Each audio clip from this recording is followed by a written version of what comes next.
আপনারা এখানে এসেছেন, নিঃসন্দেহে জ্ঞানীগুলি সত্যি মানুষ আছে।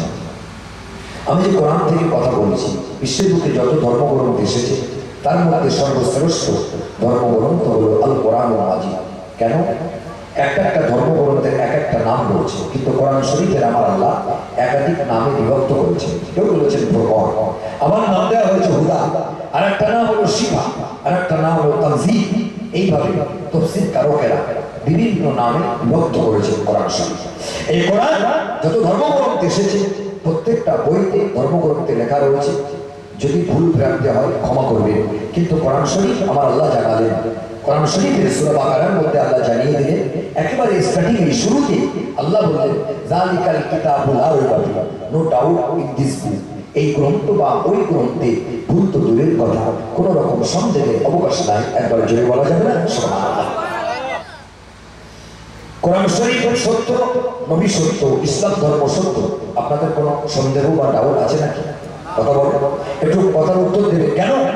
যদি আপনারা চুপচাপ থাকেন, ঠান্ডা তো পাশাপাশি আছেন, গরম লাগলে ঘুম লাগবে। যদি আপনারা ঘুমিয়ে ঘুমিয়ে আওয়াজ শোনেন, আমি বলবো আব্বাস, আপনারা শুনবেন গাব গাছ, কারণ আপনারা ঘুমাচ্ছেন। এই জন্য বলি চোখ কানটা একটু খোলা রাখেন। আমি বেশি সময় নেব না আপনাদের কাছে, কথা দিচ্ছি। আমার ভাইরা, যদি আপনারা চলে যান, ওই তাওয়ারগুলো আমার একা খেতে হবে, আমি পারবো না, সত্যি বলছি। আপনারা অন্তত পক্ষে কমিটির তরফ থেকে দাওয়াত দিলাম, আপনারা বসে থাকেন। আমার ভাইয়া, কোরআন শরীফ সত্য, নবী সত্য, ইসলাম ধর্ম সত্য। আমরা বলবো এটার কোনো সন্দেহ নেই, কারণ নিজের গুড় দিয়েও কোনোদিন টক বলে কি বলি, খেজুর গাছের রসে, খেজুরের রসের গুড় তৈরি করে বাজারে নিয়ে গেছে কাস্টমার বাড়ানোর জন্য, কাঠিহাট মার্কেটে বসে আছেন। আপনি বলছেন আপনার গুড় সব থেকে মিষ্টি। কাস্টমার কেনার পরে তো বুঝবে টক কি মিষ্টি, সেটা পরের ব্যাপার। আমি মুসলমানের বাচ্চা, আমার ধর্মগ্রন্থের নাম হলো কোরআন শরীফ। আমি বলবো কোরআন সত্য, নবী সত্য, ইসলাম ধর্ম সত্য। এতে কোনো রকম ডাউট সন্দেহ থাকতে পারে না। আপনি ছেড়ে দেন মুসলমানের কথা, ভিন সম্প্রদায়ের তারা গায়ের কম, ওনাদের মাথার মুকুটমণি। স্যার উইলিয়াম মোর তিনি বলেছেন, there is probably in the world another book which has remained 14th century with superior text. তিনি বলেছেন, বিশ্বের বুকে যত ধর্মগ্রন্থ এসেছে তার মধ্যে সর্বশ্রেষ্ঠ ধর্মগ্রন্থ হলো আল কোরআন মাজিদ। কেন? 1400 বছর আগে যে অবস্থায় ছিল, আজকে সেই অবস্থায় পৃথিবীতে বিরাজ করছে। কোরআন শরীফের মধ্যে 6663 খানা আয়াত, 540 খানা রুকু, একটাও ওয়ার্ড, একটাও সেন্টেন্স, একটা হরফ পরিবর্তন হয়নি। সেটা হলো একমাত্র কোরআন শরীফ। একবার জোরে বলুন সুবহানাল্লাহ। এই কোরআন শরীফটা নাজিল হয়েছিল আমার আপনার নবী নবী। আজকে আমরা বসে আছি নবী পাকের মহব্বতে, কোনো বক্তার মহব্বতে নয়। আমি যে আয়াত পড়েছি, আয়াতের শানে নজুল, আয়াতটা কখন নাজিল হয়েছিল? আমার আল্লাহ ইচ্ছা করলে কোরআন শরীফটা অনেক শর্ট টাইমে বানাতে পারতেন, কিন্তু সময়ের প্রবৃত্তিতে 23 বছর 3 মাস 10 দিন ধরে বিশ্ব নবীর উপরে পাঠানো। যখন যেটা দরকার হয়েছে, মক্কাবাসীর কাফেররা একটা কথা বলেছে, আল্লাহ বললেন, হাবিব আপনি নিজে থেকে কোনো কথা বলবেন না, আমি আপনার উপরে ওহী পাঠাবো, তারপরে আপনি সেটা মক্কাবাসীর কাফেরদেরকে জানিয়ে দেবেন।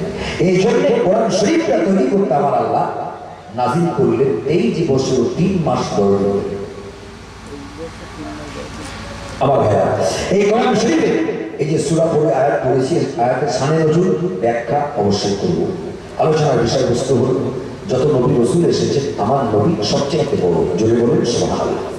এটা আমার কথা নয়, এনসাইক্লোপিডিয়া ব্রিটানিকা বিশ্বকোষ তাদের অভিমত, তাতে বলা হয়েছে মুহাম্মদ সাল্লাল্লাহু আলাইহি ওয়াসাল্লাম the most successful of all the prophet religious personalities. বিশ্বের বুকে যত ধর্মগুরু এসেছে তাদের মধ্য থেকে শ্রেষ্ঠত্বের আসন গ্রহণ করেছে আমার আপনার নবী সরওয়ারে কায়নাত মুকাফফিরে মওজুদা আহমদে মুজতবা জনাবে মুহাম্মদুর রাসূলুল্লাহ। সকলে বলুন সাল্লাল্লাহু আলাইহি ওয়াসাল্লাম। আল্লাহ পাক দান করলেন মুজিজা, যেটাকে বাংলায় বলা হচ্ছে অলৌকিক ঘটনা, ইংরেজিতে বলা হচ্ছে মিরাকেল, আরবিতে বলা হচ্ছে মুজিজা। আল্লাহ দান করলেন মুজিজা নবী এবং রাসূলদের মধ্যে। চারজন বিখ্যাত নবী এবং রাসূল ছিলেন আমার আল্লাহ। নবী আমার ভাইরা, নবীর ডেফিনিশন আলাদা, রাসূলের ডেফিনিশন আলাদা। নবী কারা? যারা নবুয়ত পেয়েছেন তারা নবী। রাসূল কারা? যারা নবুয়ত পেয়েছেন সাথে সাথে যারা আসমানি কিতাব পেয়েছেন তারা হলেন নবী এবং রাসূল। এই তফাৎটা যদি আমরা জানতে পারি, নিঃসন্দেহে আপনারা জ্ঞানীগুলি সবাই জানেন, তো এই মজলিসে আসলে আমার ভাইরা কিছু না কিছু শেখা যায়। অনেক মানুষ রয়েছে মিলাদুল নবীর জলসা দিয়ে কোনো লাভ নেই, মানুষের পরিবর্তন নেই, এগুলো আর করবে না, বেকার টাকা পয়সা খরচ, এরকম মানুষ আছে না নাই? কথা বলে এ কথা বলে মেজরা হুজুর বিনকুল্লাহ রহমাতুল্লাহ আলাইহি বলতেন, বাবা মিলাদুন নবী জলসাটা হলো বয়স্কদের মাদ্রাসা। এখানে আসলে যারা সময়ের অভাবে হোক, টাকা পয়সার অভাবে হোক, মাদ্রাসা শিক্ষা করতে পারিনি, এখানে আসলে কিছু না কিছু তো শিখে যাবে। বর্তমান সময়ে কলম পত্রিকা ফ্লাশ করেছিল আমার ভাইরা গোলাম আহমদ মুর্তজা, উনি লিখছেন বর্তমান সময়ে ইসলামের সওয়াবগুলো হলো, এর নাম দিয়েছেন ভ্রাম্যমাণ বিশ্ববিদ্যালয়। এখানে আসলে অনেক আলোচনা হয়, নবী এবং রসুলের পার্থক্যটা যদি শিখতে পারে, এটাই আমল করুক, আলহামদুলিল্লাহ। আল্লাহ দান করলেন মুজিজা, রসুল ছাড়া নবীদের উপরেও আল্লাহ দান করেছিলেন মুজিজা, কিন্তু সমস্ত নবীরা চলে গেলেন, মুজিজার সঙ্গে নিয়ে গেলেন, কিন্তু আমার আপনার নবী চলে গেলে আমাদের কাছে মুজিজা রেখে গেছেন। এই জন্য আমার নবী বড়, নবী পাকের মুজিজা বড়, নবী পাকের উম্মত বড়। একবার জোরে হবে না সুবহানাল্লাহ। আমরা হলাম সেই নবী পাকের উম্মত, আমাদের দাম অনেক বেশি, কিন্তু আমরা নিজেদের দাম আমরা বুঝতে পারি না। আল্লাহ দান করলেন মুজিজা, মুসা নবী ইনি ছিলেন নবী এবং রাসূল, ঈসা নবী ইনি ছিলেন নবী এবং রাসূল, দাউদ নবী ইনি নবী এবং রাসূল, আমার আপনার নবী এবং রাসূল। এতে ইব্রাহিম নবী উনি রাসূল ছিলেন না, উনি ছিলেন শুধু নবী। ওনারও একটা মুজিজা রয়েছে, যারা বিশ্বাস করে না, পয়সা যদি থাকে মক্কা শরীফে যান, কাবা শরীফের একেবারে নিকটে আজও সেই মুজিজাটা কাজ দিয়ে ঘেরা রয়েছে, যার নাম হলো মাকাম ইব্রাহিম। ওই জায়গায় দাঁড়িয়ে আল্লাহর কাছে দোয়া করলে আল্লাহ দোয়া কবুল করেন। জোরে বলুন সুবহানাল্লাহ। আপনাদের দোয়ায় কত বছর হয়ে এসেছি, এই বছরও যাচ্ছি, আমার জন্য একটু দোয়া করুন। প্রায় 3 লাখ টাকা খরচ। যাদের উপরে হজ ফরজ হয়েছে হজ করে দেন, হজ না করে যদি মারা যায় খ্রিস্টান ইহুদিদের অন্তর্ভুক্ত হয়ে পড়বে। কথা বুঝেছি আমার ভাই? আল্লাহ নবী মুসা আলাইহিস সালাতু ওয়াস সালাম আল্লাহ জিজ্ঞাসা করলেন, ক্বালা ইয়া মুসা আতাওয়াক্কালু আলাইহা আহুসু বিহা আলা গনামি ওয়ালিয়া ফিহা মারিব উখরা ক্বালা আলকিহা ইয়া মুসা ফাআলকাহা ফাইদা হিয়া হাইয়াতুন তাসআ ক্বালা খুযহা ওয়ালা তাখাফ সানুঈদুহা সিরাতাকা আল-উলা আদমু ইয়াদাকা ইলা জানাহিকা تخرج بيضاء من غير سوء آية أخرى لنريك من آياتنا الكبرى إلى آخره। লম্বা চড়া আলোচনা। যাই হোক, মুসা নবী আল্লাহ জিজ্ঞাসা করলেন, মুসা তোমার হাতের ওটা কি? আল্লাহ এটা লাঠি, লাঠি দিয়ে তুমি কি করো? আল্লাহ আমি এই লাঠি দিয়ে ছাগলের জন্য গাছ থেকে পাতা পাবো। এটা হলো মুসা নবীর মুজিজা। লাঠিটাকে যখন বলি বড় হও বড় হয়ে যায়, ছোট হও ছোট হয়ে যায়, মুসা নবীর মুজিজা। আর একটা মুজিজা, মুসা নবী বগলের নিচে হাত দিলে আগুন বাড়বে, এটা হলো মুসা নবীর মুজিজা। এই ক্ষমতাটা আল্লাহ কারোর কাছে দেন। মুসা নবী চলে গেলেন, সঙ্গে নিয়ে গেছে। ফেরাউনের জাদুকরেরা যখন জাদুকরেরা সাতগুলো যখন সব ছেড়ে দিল, ভয়ে ধর করে মুসা নবী কাঁপছে।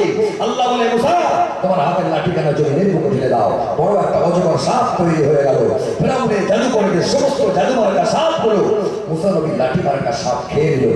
নেওয়ার পরে তারা পড়ে নিল, ফাউলকিয়া সাহরাতু সুজদান ক্বালু আমান্না বিরাব্বি হারুন ওয়া মুসা।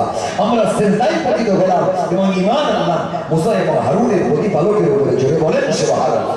আমার ভাইরা, বৈজ্ঞানিকরা ফোল্ডিং স্টিক তৈরি করেছে। ফোল্ডিং লাঠি সুইচ চাপলে বড় হয়, ঠেলে দিলে ছোট হয়ে যায়। কোথা থেকে আবিষ্কার করেছে? মুসা নবীর এই লাঠিটাকে অনুকরণ করে বৈজ্ঞানিকরা লাঠি আবিষ্কার করেছে।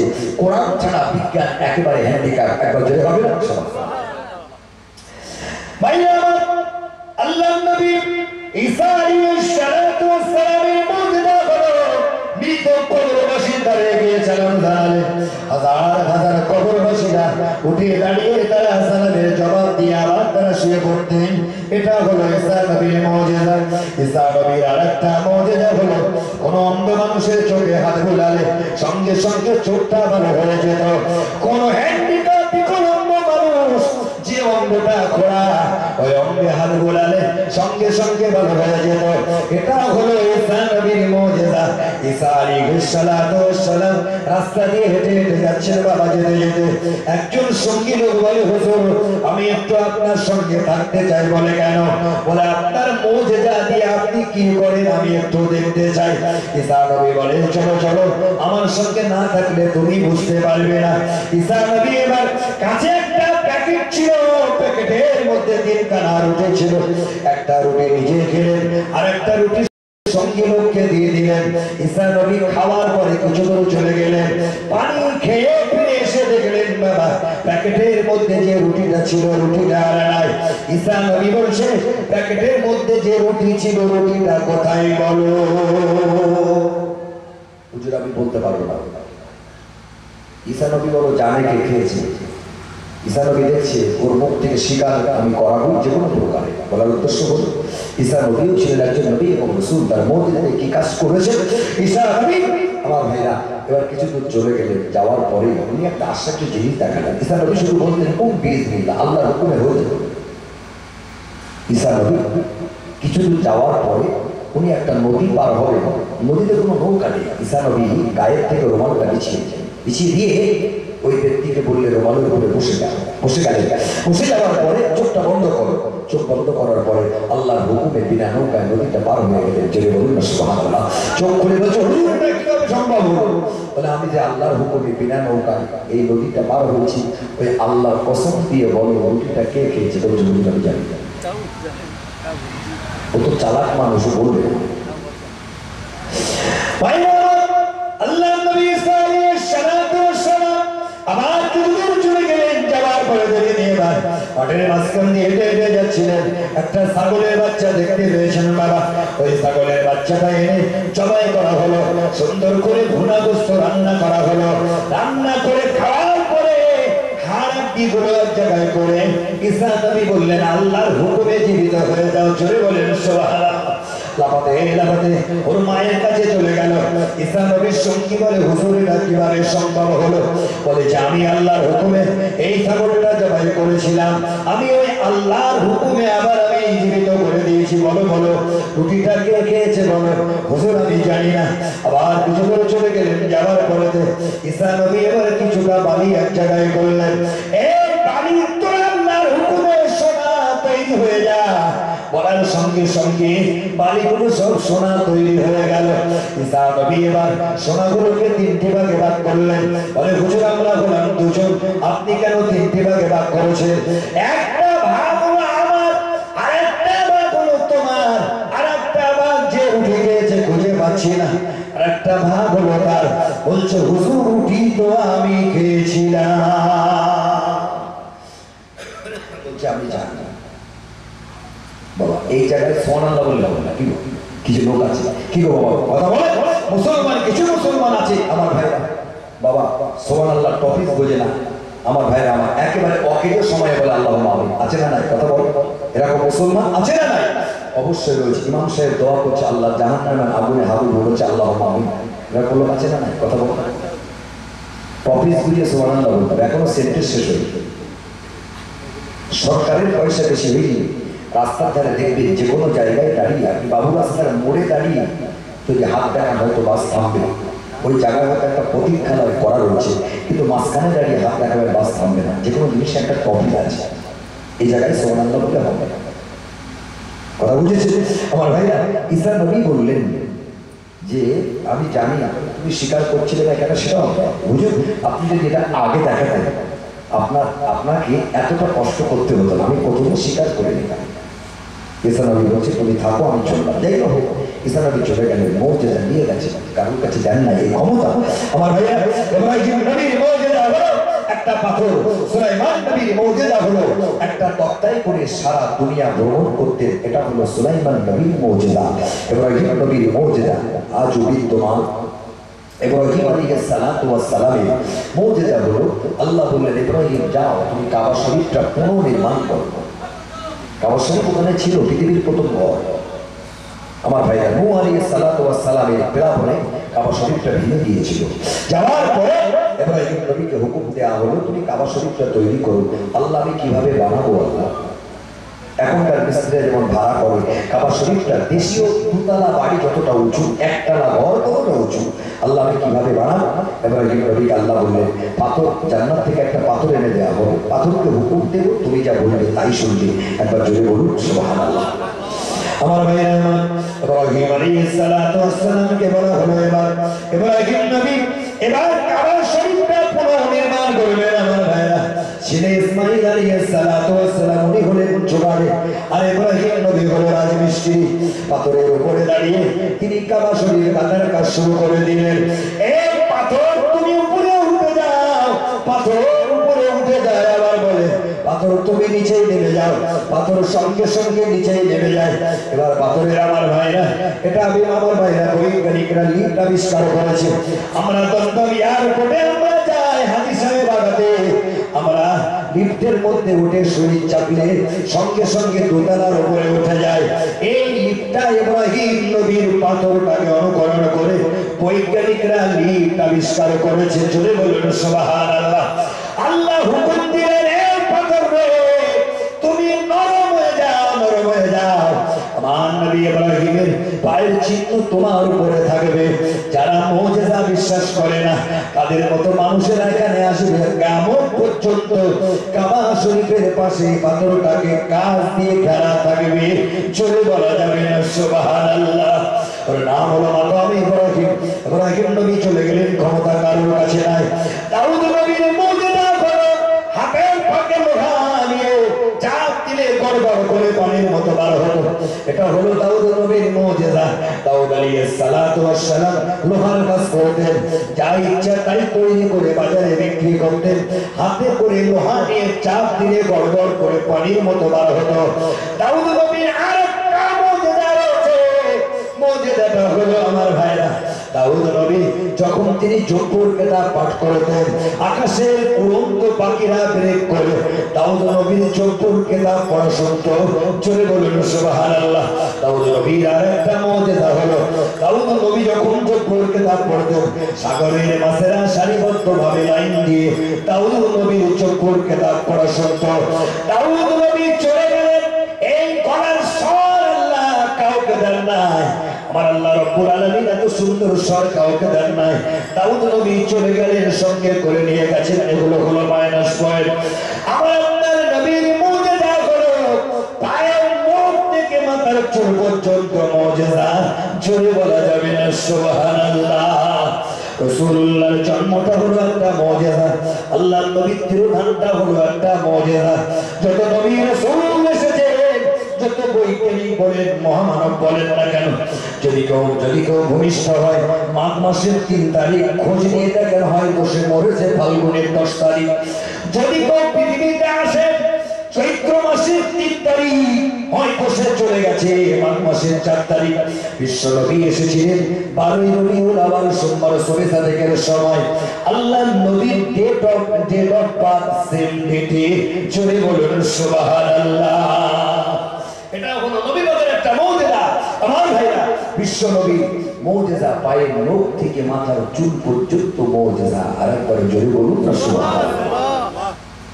আপনাদের সুবহানাল্লাহ বলতে কষ্ট হচ্ছে নাকি? কথা বলুন। বলতে কষ্ট হলে আমি বলতে বলবো না, তবে একবার সুবহানাল্লাহ বললে আসমান এবং জমিনের মধ্যবর্তী যে ফাঁকা জায়গা রয়েছে আমার আল্লাহ এই জায়গাগুলোকে রহমত দিয়ে ভরিয়ে দেন। একবার জোরে বলুন না সুবহানাল্লাহ। বাবা আলোচনা অসুবিধা হচ্ছে না? একটু তকবীর দেন তো, নারায়ে তাকবীর। আর একটু জোরে সোরে বলেন না, নারায়ে তাকবীর। আমার ভাইরা, আমার বিশ্ব নবীর মুজিজা, আল্লাহর নবী পাকের সবচেয়ে বড় মুজিজা হলো কোরআন শরীফ। নবী পাকের আরেকটা মুজিজা হলো আল্লাহকে দেখা। কোন নবী রাসূল আমার আল্লাহকে দেখতে পাই নাই, এটা হলো নবী পাকের একটা মুজিজা। জোরে বলেন না সুবহানাল্লাহ। দাউদ আলাইহিস সালাতু ওয়াস সালাম আল্লাহকে দেখতে পাননি। মুসা নবী বলেছিল আল্লাহ তোমাকে দেখবো, রব্বি আরনি লান তারানি। মুসা, হে মুসা তুমি আমাকে দেখে সহ্য করতে পারবে না। মুসা নবীকে তুর পাহাড়ে আল্লাহ ডাকলেন, এই মুসা তুমি তুর পাহাড়ে এসো। মুসা নবীর নামের শেষে লাগা হলো কালিমুল্লাহ। কালাম মানে হলো কথা। মুসা নবী আল্লাহর সঙ্গে কথা বলেছিলেন কিন্তু আল্লাহকে দেখতে পাইনি। আমার ভাইরা, আদম আলাইহিস সালাতু ওয়াস সালামকে আল্লাহ নিজে হাতে তৈরি করলেন। আদম নবী আমার আল্লাহকে দেখতে পাইনি, ইউনূস নবী আল্লাহকে দেখতে পাইনি, ঈসা নবী আল্লাহকে দেখতে পাইনি। কিন্তু আমার আপনার নবী একবারে বলেনি আল্লাহ আমি আপনাকে দেখব। আমার আল্লাহ রাব্বুল আলামিন কোরআন শরীফের মধ্যে জানালেন বিসমিল্লাহির রহমানির রহিম। সুবহানাল্লাযী আসরা বিআবদিহি লাইলান মিনাল মাসজিদিল হারাম ইলাল মাসজিদিল আকসা আল্লাহ রাব্বুল আলামিন জানিয়ে দিলেন, যাও ফেরেশতা জিবরিল আমিন মসজিদুল হারাম থেকে মসজিদুল আকসা বিশ্ব নবীকে নিয়ে যাওয়া হলো। আমার নবী পাক মেরাজ শরীফে গিয়েছিলেন আল্লাহর সঙ্গে দেখা করার জন্য। কোন কোন কিতাবে রয়েছে বিশ্ব নবী রয়েছেন হাতিমে কাবাতে, কাবার সামনে কাবা চাতওয়ালে বসে আছেন। আবার কোন কোন ঘরে উম্মে হানির ঘরেতে ছিলেন আল্লাহর নবী। ফেরেশতা জিবরিল আমিন আসেন, ইয়া রাসূলুল্লাহ হাবিবাল্লাহ হুজুর, নবী পাকের ঘরের দরওয়াজা বন্ধ। আল্লাহর নবী আমার আল্লাহ জানালেন, আমার ফেরেশতা জিবরিল রে, আমার নবী যদি ঘুমায় নবীকে ডাকবে না, আমার নবী যখন উঠবে তখন আমার নবীর সঙ্গে কথা বলবে। আল্লাহ আপনাকে ডেকে পাঠিয়েছেন। জোরে বলুন সুবহানাল্লাহ। এত সম্মান আমার নবী পাকের। সেই নবী পাকের উম্মত আমরা। অন্যান্য নবীরা কান্নাকাটি করেছিল, আল্লাহ আপনি আমাদের নবী না করে শেষ জামানা নবীর উম্মত করলে ভালো হতো। আজকে আমরা না চাইতে পেয়ে গেছি বনি ইসরাইল বংশের নবীদের যে সম্মান, আমার আল্লাহ উম্মতে মুহাম্মাদির আলেমদেরকে আমার আল্লাহ সেই সম্মান দিয়েছে। আরেকটু জোরে বলেন না সুবহানাল্লাহ। আমার ভাইরা আমার, বিশ্ব নবীকে নিয়ে যাওয়া হলো, লম্বা চওড়া আলোচনা। ফেরেশতা জিবরিল আমিন এসেছেন বোরাকের পিঠে নিয়ে যাবেন। বোরাকটা হলো কারেন্টের তৈরি, বারকুন মানে হলো বিদ্যুৎ। বারকুন থেকে এসেছে বোরাক। হাযা বোরাকুন নবী সাল্লাল্লাহু আলাইহি ওয়াসাল্লাম মসজিদুল হারাম থেকে আকসায় নিয়ে যাওয়া হলো, যেটা জেরুজালেমে অবস্থিত, যেটা মুসলমানের কিবলা ছিল আগে। আরবিতে বহু বছর কিবলাটাই দুটো কিবলা ছিল। আমার নবী পাক নামাজ পড়ছেন, ইহুদিরা কত কথা বলেছে। আমার নবী পাকের মনটা খারাপ হয়ে গেল। আমার আল্লাহ কিবলাটা যদি আপনি পরিবর্তন করিয়ে দেন ভালো হতো। আমার নবী বলে, আমার আল্লাহ বলে, নবী ঘাটটা ঘোরাও। আমার নবী পাক ঘাটটা ঘোরালেন, কাবা শরীফটাকে আমার আল্লাহ কিবলা বানিয়ে দিলেন। জোরে বলুন সুবহানাল্লাহ। কাবা শরীফের নামাজ পড়লে, এক রাকাত নামাজ পড়লে আমার আল্লাহ তার নামায় আমলে 1 লক্ষ রাকাতের সওয়াব লিখে দেন। মদিনার মসজিদে 1 রাকাত নামাজ পড়লে 50,000 রাকাতের নামাজ, 50,000 রাকাতের আমার ভাইরা নামাজের সওয়াব লিখে দেন। আর বাইতুল মুকাদ্দাস যেটা জেরুজালেমে অবস্থিত, ওই জায়গায় নামাজ পড়লে আমার আল্লাহ 25,000 রাকাতের সওয়াব আমার আল্লাহ নামায় আমলে লিখে দেন। সাধারণ মসজিদে, এদিকে মসজিদে আপনি 1 লক্ষ রাকাত নামাজ পড়বেন যে সওয়াব, কাবা শরীফে 1 রাকাত নামাজ পড়লে সেই সওয়াব আমার আল্লাহ নামায় আমলে লিখে দেবেন। বাবা আমার ভাইরা আমার, ফেরেশতা জিবরিল আমিন এবার চলে আসেন, বোরাকের পিঠে উঠে যাচ্ছে। বোরাকটা হলো গাধার থেকে একটু বড়, খচ্চরের থেকে একটু ছোট একটা প্রাণী, কারেন্টের তৈরি একটা প্রাণী। নবী পাক তাকে উঠবেন, ফেরেশতা জিবরিল আমিন রয়েছেন সঙ্গে। আমার ভাইরা বোরাকের পিঠে উঠলেন, এত দ্রুত গতিতে চলেন, ফাঁকা জায়গাতে আপনার চোখের পলকটা যত দূর যাবে এর চাইতেও স্পিরিটে যতটা চলে। চলে বলুন সুবহানাল্লাহ। বিশ্বনবী বসে আছেন, ফেরেশতা জিবরিল আমিন সওয়ার হয়ে বসে আছেন। এবার নিয়ে যাওয়া হলো বাইতুল মাকদাসে। বাইতুল মাকদাসে যে আমার নবী ইমামতি করলেন। আমার ভাইরা আমার, এবার যেতে যেতে যেতে যেতে প্রথম স্থানে নিয়ে যাওয়া হলো। প্রথম স্থানে যিনি রয়েছেন হযরত আদম আলাইহিস সালাতু ওয়াস সালাম, আমাদের আদি পিতা। আমার ভাইরা, ফেরেশতা জিবরিল আমিন বলে, এই ভাই ফেরেশতা জিবরিল আমিন বলে, এই প্রথম আসমানে দরজা খুলে যাও, খুলে যাও। ফেরেশতা জিবরিল আমিন বলার পরে দরজা খুলে গেল। আমার ভাইরা বিশ্ব নবীকে জানালেন, ফেরেশতা জিবরিল আমিন বললেন, ইনি কে? জিজ্ঞাসা করলো, ইনি কে? বলে, ইনি হলেন আমার আপনার নবী জনাবে মুহাম্মদ রাসূলুল্লাহ। আদম নবী বলেন, আল্লাহ আমাকে হাতে কুদরতি হাত দিয়ে বানালেন, কিন্তু আমি আল্লাহকে দেখতে পাইনি।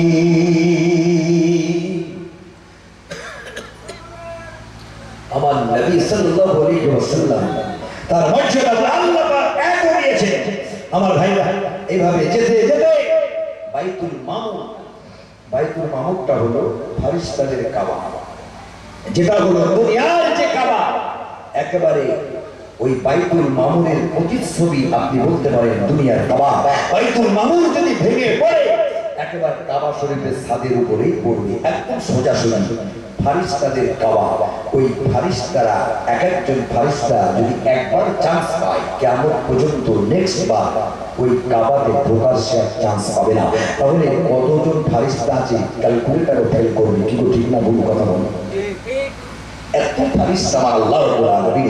অনেকে আমার ভাইরা অনেকে আবার ক্রিটিসাইজ করে এত ফারিস্তা, বলে একটা দাড়ি চুলে নাকি 70,000 ফারিস্তা রয়েছে। বলে ও মৌলভী সাহেবদের মন গড়া কথা বুঝেছি আমার ভাইরা, এগুলো বলা মানে গোনা, কথা বুঝেছে। বিশ্বনবী আল্লাহর সঙ্গে দেখা করতে যাবে, আমার আল্লাহ রাব্বুল আলামিন নবীকে ডেকে পাঠালেন।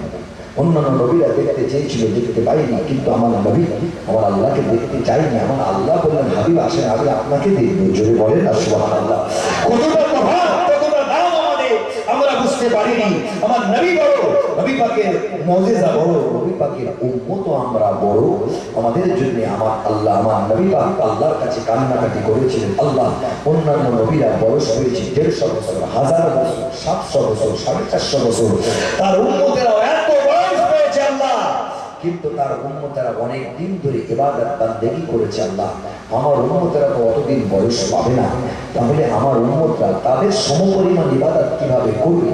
আমার আল্লাহ বলেন হাবিব দুঃখ করবেন না। রমজান মাসে একটা রাত রয়েছে, রাতটার নাম হলো লাইলাতুল কদর। ওই রাত্রিতে আপনার উম্মতেরা যদি ইবাদত বান্দেগি করে, আমি আল্লাহ একটা রাত অপেক্ষা 1000 মাস উত্তম। যদি বলেন না সুবহানাল্লাহ, 1000 মাস ইবাদত করলে ওই রাত্রিতে আমার আল্লাহ তার নামায় বলে লিখে দেন। এই ফেসিলিটি আল্লাহ আমাদের দিয়েছে। বিশ্বনবী জনাবে মুহাম্মদ রাসূলুল্লাহ সাল্লাল্লাহু আলাইহি ওয়াসাল্লামের মুজিজা হলো, আমার ভাইরা আমার রাসূলুল্লাহর একটা মুজিজা হলো, জীবনে কেউ কোনোদিন আমার নবীকে আগে সালাম দিতে পারেনি। এটা হলো আমার নবী পাকের একটা মুজিজা। আমার ভাইরা আমার আল্লাহর নবী জনাবে মুহাম্মদ রাসূলুল্লাহ সাল্লাল্লাহু আলাইহি ওয়াসাল্লাম তিনি রাস্তা দিয়ে হেঁটে হেঁটে যাচ্ছেন। বাবা ওমর ফারুক রাদিয়াল্লাহু তাআলা আনহু উনি ঝোপের আড়ালে চুপটি কেটে বসে আছেন। কেন? আমার নবীকে আগে সালাম দেবে বলে। সালাম দেওয়া সুন্নাত, উত্তর দেওয়া হলো ওয়াজিব। আগে সালাম দিলে সওয়াব বেশি, উত্তর দিলে কিন্তু সওয়াবটা কম। এটা আমরা সকলে জানি আমার ভাইরা।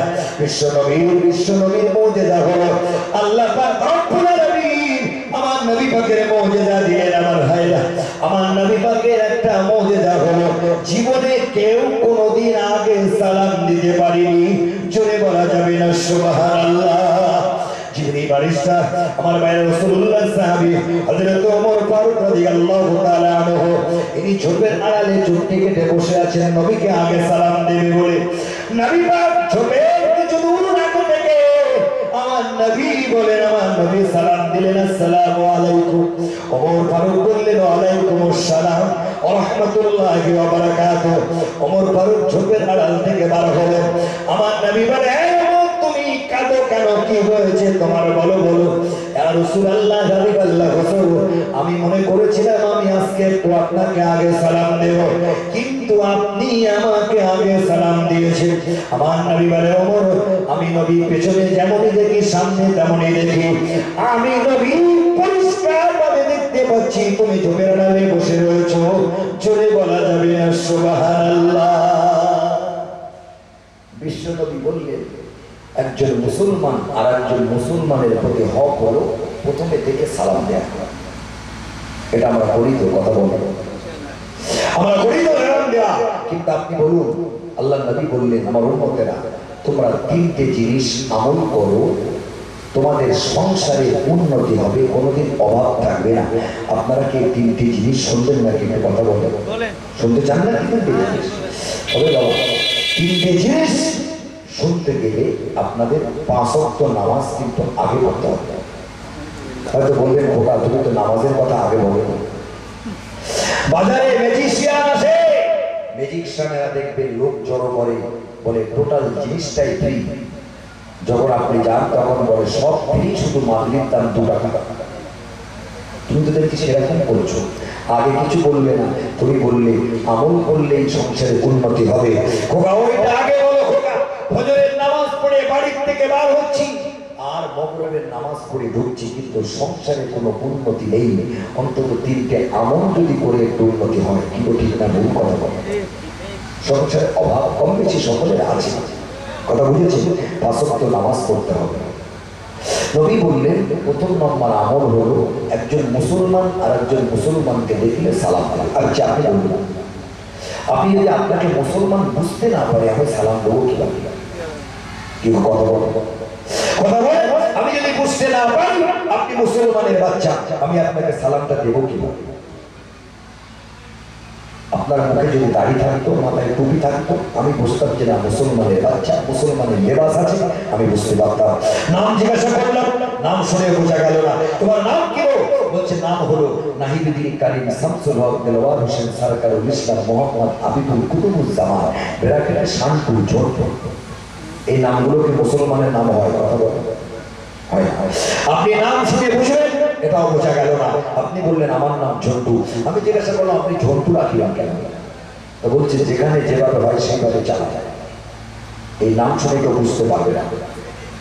বাজারে দেখবেন একটা গেঞ্জি বার হয়েছে, তুই নন, দেখলে বোঝা যায় না কোনটা সোজা কোনটা উল্টো। কিছু কিছু মুসলমানের বাচ্চা আছে, দেখলে চেনা যাবে না এটা কোন ধরনের মানুষ, না হিন্দু না মুসলমান। নাম শুনে বুঝলেন, বোঝা গেল না। তাহলে আমি আপনাকে সালামটা কিভাবে দেব?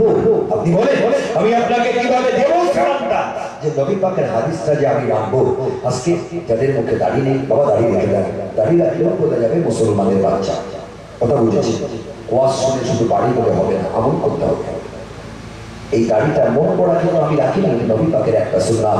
আল্লাহ নবী বললেন শেষ জামানাতে যদি কোনো ব্যক্তি আমার একটা সুন্নতকে জিন্দা রাখতে পারে, আল্লাহ তার নামায় আমলে 100টা শহীদের সওয়াব লিখে দেন। জোরে বলেন না সুবহানাল্লাহ। মান তামাসসাকা বিসুন্নতি ইনদা ফাসাদি উম্মতি ফালাহু আজরু মিয়াতি শাহীদিন আও কামা ক্বালা আলাইহিস সালাতু ওয়াস সালাম। যে ব্যক্তি শেষ জামানাতে আমার একটা সুন্নতকে জিন্দা রাখবে, আল্লাহ তার নামায় আমলে 100টা শহীদের সওয়াব লিখে দিবেন। দাড়ি রাখাটা বড় সুন্নাত, দাঁড়িয়ে আপনাকে রাখতে হবে। কথা বুঝেছেন? বিশ্বনবী জনাবে মুহাম্মদ রাসূলুল্লাহ সাল্লাল্লাহু আলাইহি ওয়াসাল্লাম তিনি জানালেন তোমরা নাম্বার 1 আমল হলো তোমরা সংসারে বেশি বেশি করে সালাম আদান প্রদান করো। বাপ বেটায় সালাম দাও, মা ছেলে সালাম দাও। তোমরা বাপ বেটায় মা ছেলে সালাম দাও, স্বামী স্ত্রীতে তোমরা সালাম আদান প্রদান করো। যখন কোনো বাড়িতে যাবে, বাড়িওয়ালাকে ডাকার আগে তোমরা দরওয়াজার সামনে দিয়ে তোমরা সালাম দাও, আসসালামু আলাইকুম ইয়া আহলাল বাইত।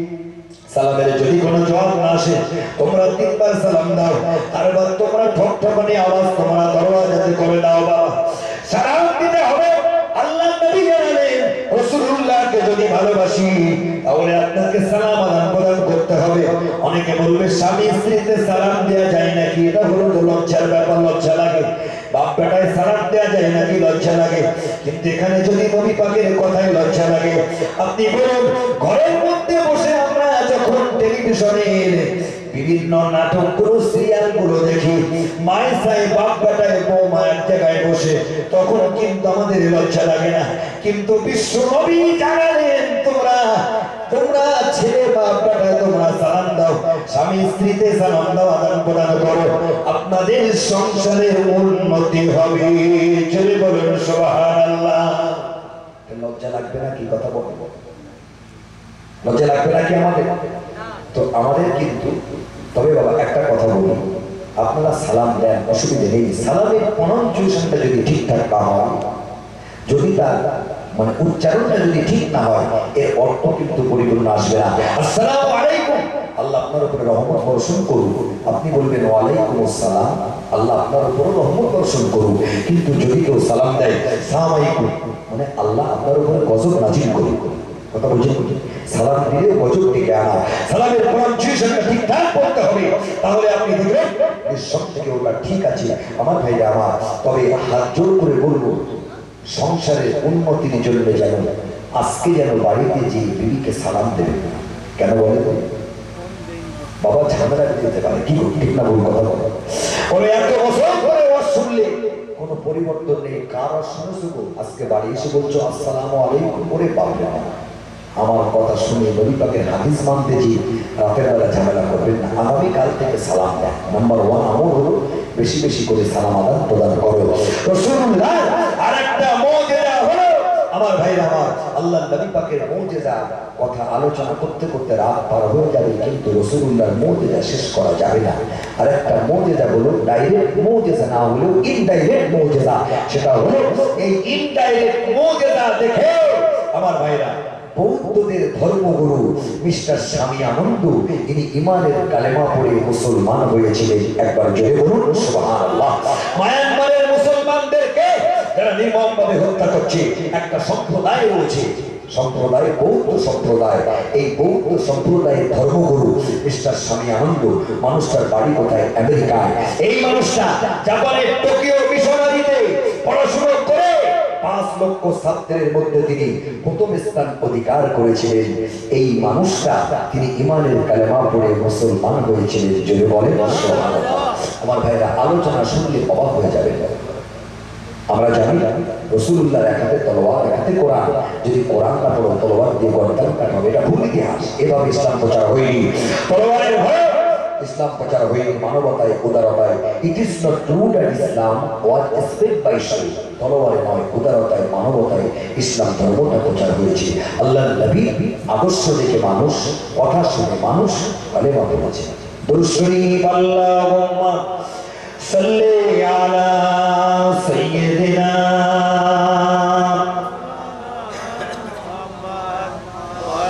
ওয়া আলা আলি সাইয়্যিদিনা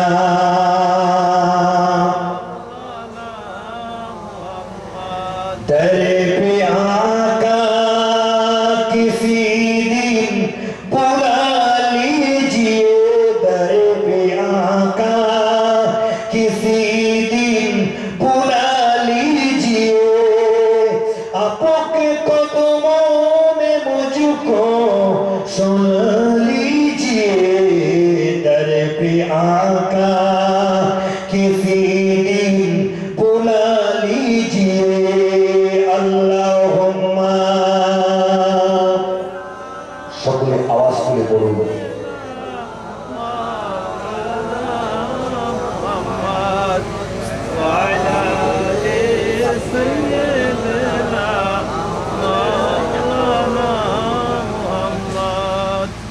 আপনাদের অসুবিধা হচ্ছে না? তো বিদায় নারাই তৈরি, একটু আওয়াজ দিয়ে বলেন না, নারাই তৈরি। মাশাআল্লাহ, জাযাকাল্লাহ। আমার ভাইরা, বর্তমান যে কথা বলছি না, যে গরু কোষের ভোল্টেজ আছে, বর্তমান সরকার গরু ছাড়া কোনো ইস্যু খুঁজে পাচ্ছে না। দেখেছেন তো আপনারা পেপার, কলমে, কাগজে আপনারা দেখেছেন বর্তমান সরকার মানে কত মানুষের এখনো আধার কার্ড তৈরি হয়নি, তাই ঠিক নেই, কিন্তু গরুর জন্য কয়েকশো কোটি টাকা খরচ করে সরকার আধার কার্ড করেছে। বর্তমান যে সরকারের আন্ডারে বাস করছি, ভারতবর্ষটাকে রক্ষা করতে যে কত জওয়ান মারা গেছে জম্মু কাশ্মীরে, আপনারা জানেন। সারা দেশের মানুষ তাদের জন্য দুঃখিত, অথচ সরকার দেশ ভ্রমণে এখন ব্যস্ত। দেখেছেন কোন সরকারের আন্ডারে আমরা বাস করছি? এই ভারতবর্ষের জমিনে একটা মানুষের জীবনের থেকে গরুর জীবনের দাম বেশি। কথা বুঝেছি? আমি বলি, আজকে মুসলমান গরু খাচ্ছে বলে এত দাম চলে যাচ্ছে সরকারের, কেন আমি বুঝতে পারছি না। চিড়িয়াখানায় বাঘে কুইন্টল কুইন্টল কেজি গরুর গোশ খাচ্ছে, সরকারের কপালের মাঝে চোখ নেই, সেখানে দেখতে পাই না। আমার ভাই, আজকে মুসলমান খাচ্ছে, সরকার বলছে গরু আমাদের দেবতা, তোমরা খাবে না। আমি মেনে নিলাম দেবতা, গরু দেবতা আমি মেনে নিলাম। আমি একবারও বলছি না, কোনো ধর্মকে আমি ছোট করছি না। আল্লাহ বললে তোমরা অন্যের ধর্মকে গালি দিও না, দিয়ে ওরা তোমার আল্লাহকে গালি দেবে। যার ধর্ম তার কাছে করুন না, ভক্তি নেই। কবি নজরুল ইসলামের দুলাই কবিতার কথা মনে পড়ে যায়। ওরা এক বৃত্তে দুটি কুসুম, হিন্দু মুসলমান, মুসলিম তার নয়ন মনে, হিন্দু তার প্রাণ। এই দুলাই মানে একেবারে ওলট পালট হয়ে গেছে। বর্তমান ভারতবর্ষে হিন্দু মুসলমানের কোনো মিলন নেই, আছে নাকি বলে? নেই। একটা জায়গায় মিল রয়েছে, সেটা কোথায় বলতে পারে? সেটা হলো রক্তদান শিবির। রক্তদান শিবির যখন হয়, সকালবেলা থেকে একটা ক্যাসেট চালানো হয়, কি হিন্দু, কি মুসলিম, কি খ্রিস্টান, কে রাম, কে রহিম, রক্তদান মহান দান। এই ক্যাসেটটা খুব ভালোভাবে চালানো হয়। হিন্দু মুসলিম ভাই ভাই, ওদের এক ভারতে খায়। আমি মনে করি এটা রক্ত নেওয়ার টেকনিক ছাড়া আর কিছু না।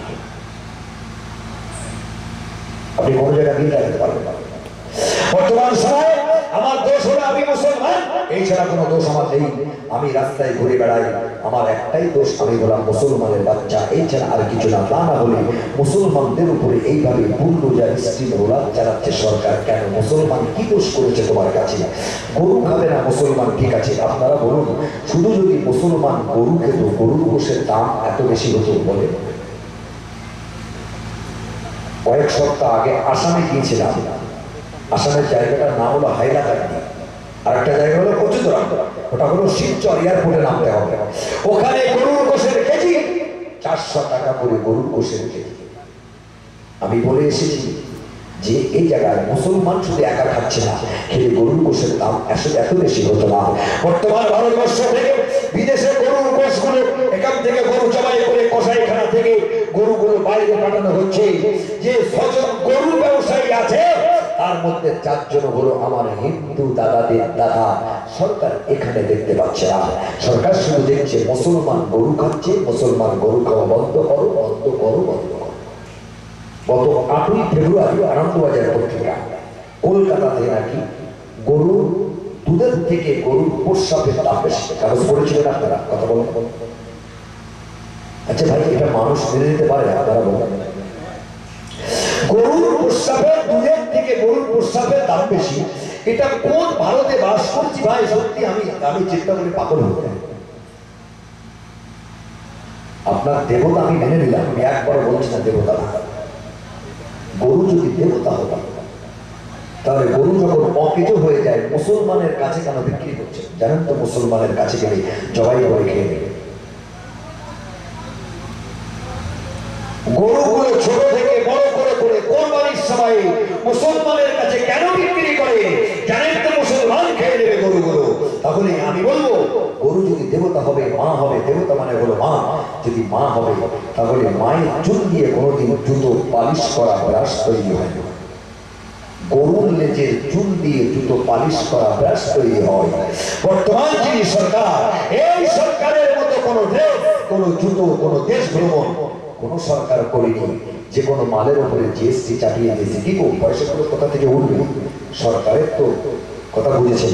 আমি বলি, তাহলে মায়ের চুল দিয়ে জুতো পালিশ করা ব্রাশ তৈরি হয়, এই কেমন মাকে সম্মান করা হলো? আমার তো বুঝে আসে না। আপনি বলেন, আমাকে যুক্তি দেন। গরু যদি দেবতা হবে, সকালবেলা উঠে উত্তরপ্রদেশের মুখ্যমন্ত্রী যোগী আদিত্যনাথ, যোগী সকালবেলা উঠে গরুর প্রস্রাব খেলে মাকে সম্মান করা হয় না। মাকে সম্মান করতে গেলে আমি বলবো, গরুর জন্য হসপিটাল, নার্সিং হোম তৈরি করুন, সেখানে মা গুলোকে রেখে দেন, বুড়ো হয়ে মারা যাবে। আমি জানবো মাকে রীতিমতো সম্মান করেছে। আমি ভুল বলছি? কথা বলবো মানে সব পাখি মাছ খায়, দোষ হয় তারা বলে তো মাছ রাখে, মাছ খাওয়া প্রকাশ্য মাছ খায়, কিন্তু অন্যান্য পাখিরা মাছ খাচ্ছে, কিন্তু ওরা গোপনে লুকিয়ে খাচ্ছে। গরুর গোশ শুধু আমরা খাই না। একটা বই বেরিয়েছে বাজারে, বইটার নাম হলো সবার চোখে স্বামীজি, কার লেখা? গোলাম মোহাম্মদ মুর্তজার লেখা। এই বইটা, এই বইয়ের মধ্যে তত্ত্ব রয়েছে স্বামী বিবেকানন্দ ছোটবেলায় আমেরিকা শহরে যে গরুর গোশ খেয়েছিলেন, সরকার সেখানে প্রতিবাদ করেছে। কথা বলেন। আমি বলি, এই যে একবার খেয়েছি, টেস্ট কেউ বলতে পারে না। এই জন্য সৌরভ গাঙ্গুলি তিনি লিখছেন, আমি সৌরভ গরুর গোশ খেয়ে করছি গৌরব। গরুর গোশ না খেলে আমার কবজিতে জোর হয় না। ওই মাঠটা পার করতে গেলে ওকে গরুর গোশ খেতে হয়েছে। কথা বুঝেছেন আমার ভাই? মুসলমান কি এত অন্যায় করেছে আমি তো বুঝতে পারছি না। তবে আমি আল্লাহর কাছে দোয়া করি, ডাক্তার বলছে কঠিন ডায়াবেটিস, গরুর গোশ খাবে না, ডাক্তার বাবু ওইটা মানা করবে না। 1 কেজি পোল্ট্রি গোশ আর 1 পিস গরুর গোশ সমান, কি বলে একটা ভোল্টেজ আলাদা। কি ঠিক না ভুল কথা বল? ওইটা মানা করবে না, অন্তত 1 পিস খেতে দেয় আবার। কথা বুঝেছেন? তবে আল্লাহর কাছে দোয়া করি, আল্লাহ ভারতবর্ষের যদি গরু জবাই বন্ধ হয়ে যায়, প্রধানমন্ত্রী যেটা বলছে হোক, আমরাও মেনে নেই। কি কথা বলেন? আমরাও মেনে নেই। মেনে নেওয়ার পরে একবার আপনারা শুনেছিলেন ঈশ্বর থেকে জ্যোতিবাবু বলেছিল মাদ্রাসায় সন্তান বা শিক্ষক হয়। জ্যোতিবাবু বুঝে গেছে। জ্যোতিবাবু বোঝার পরে উনি দেখলেন যে মুসলমান হলো ব্যালেন্স, এদের বিপক্ষে কথা বললে হবে না। উনি বুঝেছেন, উনি সঙ্গে সঙ্গে কথাটা উইড্র করলেন, তওবা করে দিলেন, এটা আমার ভুল হয়ে গেছে, আমি ভুল বলছি না। মাদ্রাসায় সন্তান বা শিক্ষা হয় না, মাদ্রাসায় যদি সন্তান বা শিক্ষা হবে। আমার ভাইরা, আমি তো বলি বাবা, যে মহাত্মা গান্ধীকে যিনি মেরেছিলেন তিনি কোন মাদ্রাসার ছাত্র ছিলেন বলতে পারেন? কথা বললাম। ভারত ভারতবর্ষের জমিনে বর্তমান পরিস্থিতি, আমরা তো দেশ বিদেশ, বাংলা, পশ্চিমবাংলা, ইভেন অন্যান্য রাজ্যগুলো ঘুরছি। ভাই খোদার কসম ভাই, আপনারা যখন যাবেন বাবা এয়ারপোর্টে, একজন সাধারণ মানুষের যে চেক হবে, টুপিওয়ালা দাড়িওয়ালা মানুষের চেকটা কিন্তু আলাদা। আমি যখন প্লেনে উঠতে যাবো, বোর্ডিং পাস নেওয়ার পরে আমাকে যখন চেক করছে, চেক করার পরে জিজ্ঞাসা করছে আপনার কাছে দাঁতন নেই? আমি বললাম কেন, মুসলমান নাকি দাঁতন বলেন? বলে হ্যাঁ, অনেক মৌলভী সাহেবের দাঁতন থাকে। আমি বললাম স্যার আপনার সঙ্গে তো কথা বলা যাবে না, আপনার বেশি তো কথা বলবো। গত কয়েকদিন আগে আমাকে শুনিয়ে শুনিয়ে বলছে যে মৌলানা মাসুদ আজহার প্লেন ছিনতাই করেছিল, ওসামা বিন লাদেন বড় সন্ত্রাস ছিল, আমাকে শুনিয়ে বলছে। আমি কথা বললে ঝামেলা বাড়ে, আমি কিছু বলি, আমি কিচ্ছু বলতে পারিনি সেখানে। কেন? আমি জানি ওখানে কথা বললে ঝামেলা বাড়বে। একজন দোষ করেছে, একজন মৌলানা সাহেব দোষ করতে পারে, আমি মেনে নিলাম, কিন্তু তার জন্য টোটাল মৌলভী সমাজটা দোষী নয়। মেসেজ দিয়ে ঘর জ্বালালে মেসেজের দোষ হয় না, যে চালিয়েছে তার দোষ হয়। আমি বলি এরকম সমস্যা সব ধর্মে রয়েছে, একজন মৌলানা দোষ করেছে বলে টোটাল মৌলভী সমাজটাকে আপনি বলবেন। আজকে যদি আমরা কলজে কেটে সরকারকে দেখায়, খোদার কসম সরকার বিশ্বাস করবে না যে মুসলমানেরা ভারতবর্ষটাকে ভালোবাসে। কিন্তু সরকার, তুমি জানো না, এই ইতিহাস তোমার মনে হয় মনে নেই, চায়ের দোকান থেকে প্রধানমন্ত্রী হয়ে তার কতটা কোয়ালিফিকেশন হয় সেটা তো আমরা ভালোভাবে জানি, তার দ্বারা দেশ কিভাবে চলবে সেটা তো আমরা জানি। আমি বলি এটা যদি তুমি পড়াশোনা করে প্রধানমন্ত্রী হতে, এই সব ইতিহাস তুমি জানতে, ভারতবর্ষ স্বাধীন করতে যাওয়া, স্বাধীন করতে গেলে ইংরেজদের কাছ থেকে এই মুসলমানেরা মৌলভী সাহেবরা কুইন্টল কুইন্টল লিটার রক্ত দিয়ে তার ওসিলায় দিল্লির মসনদে তুমি বসে আসো। ওই চেয়ারটা শক্ত করার জন্য এই মৌলভী সাহেবরা আগে রক্ত দিয়েছিল। কি নেতাজি সুভাষচন্দ্র বসুর নামটা হেডলাইনে রাখুন, আমার আপত্তি নেই, আমার দুঃখ নেই, কিন্তু তার নিচে ফজলে হক খায়রাবাদী, মোহাম্মদ আলী জিন্নাহ, মৌলানা আবুল কালাম আজাদ, মোহাম্মদ শওকত আলী, এদের নামগুলো আপনি কেন মুছে দিলেন? এর নামগুলো দেন, আমি জানবো আপনি ঠিক বিচার করেছেন। কথা বুঝেছেন আমার ভাইরা? ইসলাম মানে হলো শান্তির ধর্ম, চাই না কোনোদিন ইসলাম ধর্ম মুসলমানেরা চাই না কোনোদিন দাঙ্গা হোক, মারো কাটো ধরো, এটা মুসলমান করে না, করে না, করে না।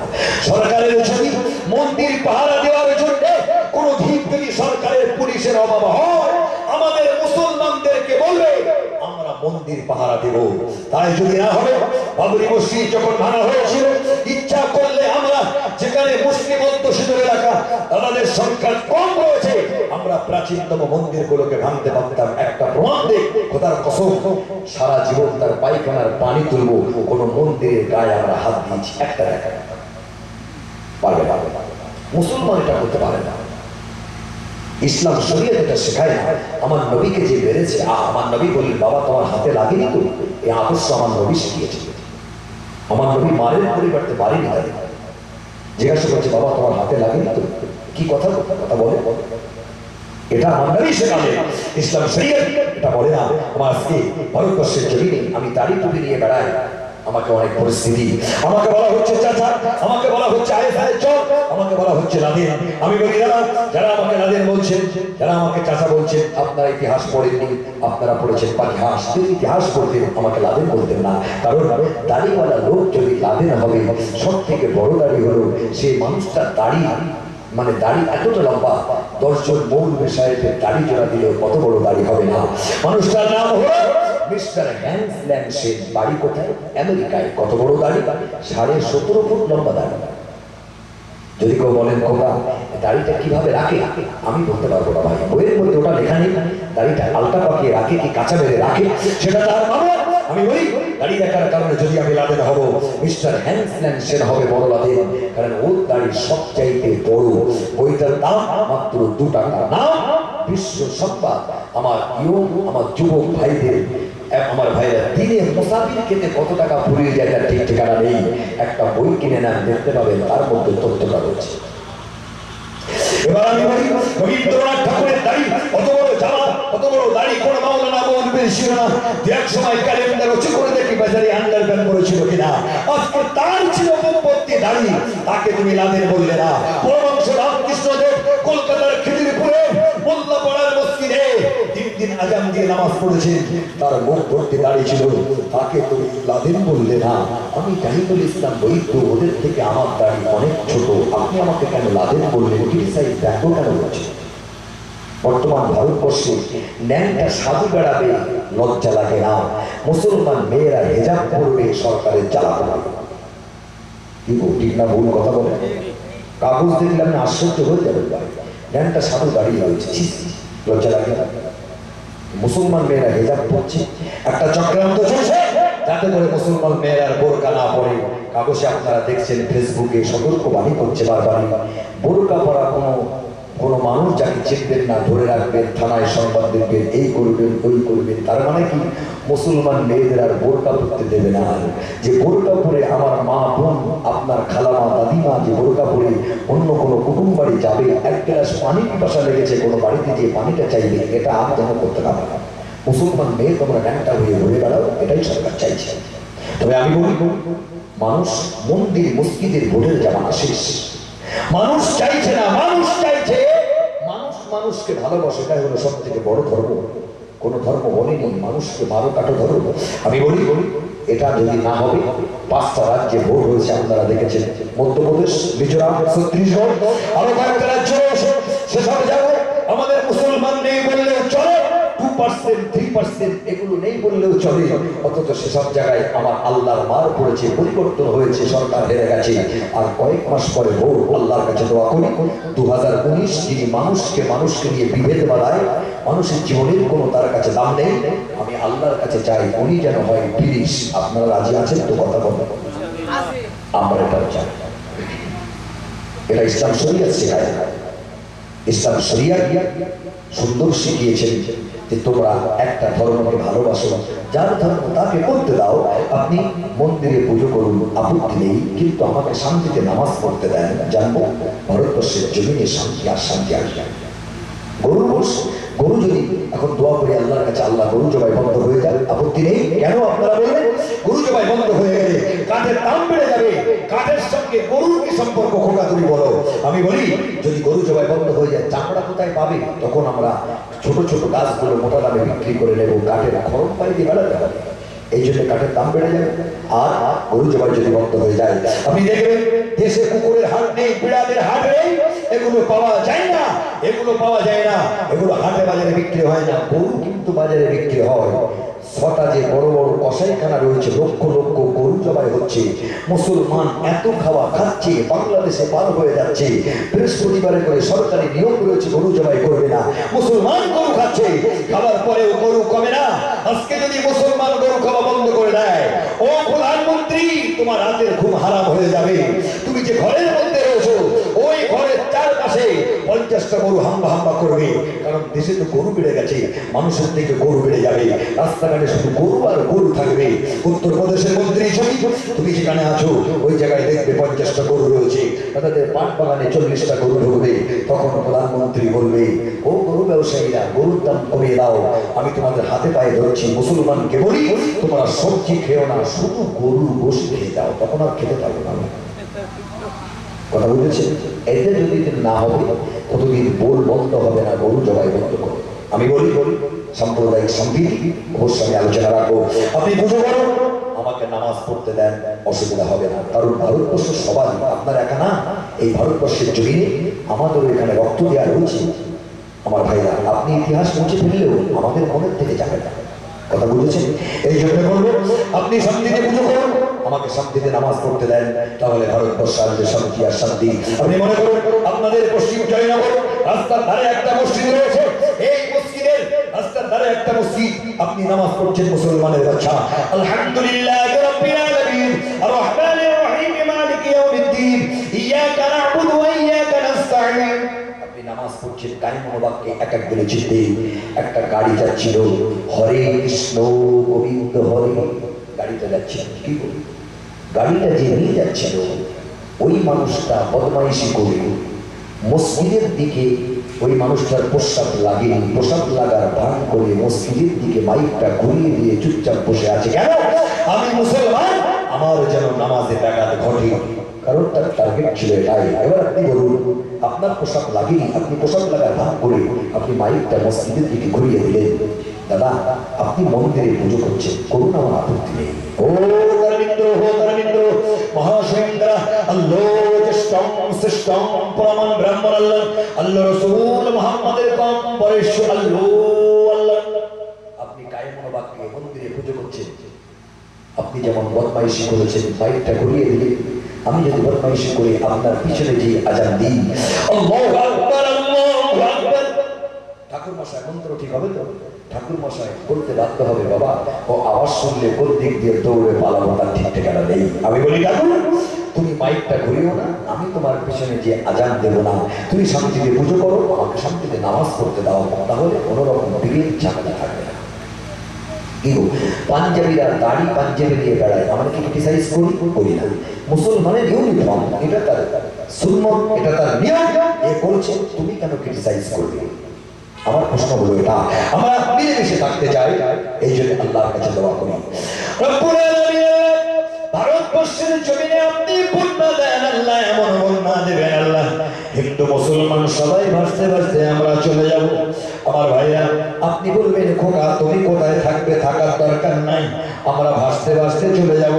ভাসতে ভাসতে চলে যেতে যেতে একজন হিন্দু মহিলা, আমার দিদির প্রেগনেন্ট বাচ্চা হবে, নিচে কোনো জায়গা নাই, গাছের উপরে মাথা করে ভাড়া করে সেখানে বাচ্চা হবে। মুসলমান মহিলা গরিমা বিবি প্রেগনেন্ট, তার বাচ্চা হবে, গাছের উপরে মাথা করে সেখানে বাচ্চা হবে। আমরা ভাসতে ভাসতে চলে যাব। আমাদের মুসলমানের লুঙ্গি ছোট, পানির ধাক্কায় কখন লুঙ্গিটা খুলে যাবে। আমার হিন্দু দাদাদের ধুতি অনেক বড়। আমি বলবো, কাকু গ্রামের মামলা ঝামেলা গ্রামে থাক, আমার লুঙ্গি কখন খুলে গেছে, পানি শুকিয়ে গেলে ইজ্জত বার হয়ে যাবে। কাকু তোমার ধুতির একটা সাইড আমাকে দাও, আমি একটু ধুতিতে জড়িয়ে নেই, দুজন মিলে এক ধুতির মধ্যে জড়িয়ে থাকবো আর স্লোগান দেব, হিন্দু মুসলিম ভাই ভাই মোদের এক ভারতে খায়, হেলিকপ্টার থেকে রুটি দেয়, দুজন মিলে ভাগ করে খায়। এর আগে কিন্তু ভারতবর্ষের জমিনে হিন্দু মুসলমানের বিভেদ আর মিটবে না।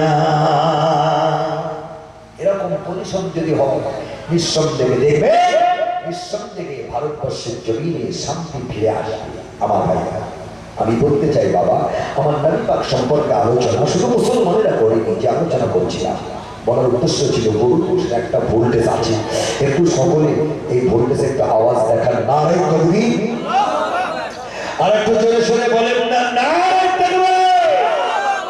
মাশাআল্লাহ, জাযাকাল্লাহ। বাবা রাত 12টা বেশি, একটা বেশি বলেন, কথা বলেন, একটা বেশি কি আপনারা, একটা বেশি কিভাবে হয় অঙ্ক জানেন না? একটা মানে রাত কমে যাচ্ছে, 12টা মানে বেশি। কি সন্ধ্যেবেলা যেমন আওয়াজ ছিল, এখনো সেই আওয়াজ হওয়ার দরকার, কারণ 12টা বেজে গেছে মানে রাত বেড়ে যাচ্ছে, একটার কারণে মানে রাত কমে যাচ্ছে।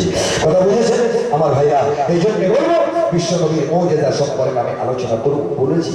আমার নবী পাকের আলোচনা শুধু মুসলমানেরা করেনি, শুধু খ্রিস্টানেরা করেনি, আমার নবী পাকের আলোচনা শুধু বৌদ্ধরা করেনি, আমার নবী পাকের আলোচনা শুধু আমার ভাইরা ইহুদি ভাইরা করেনি।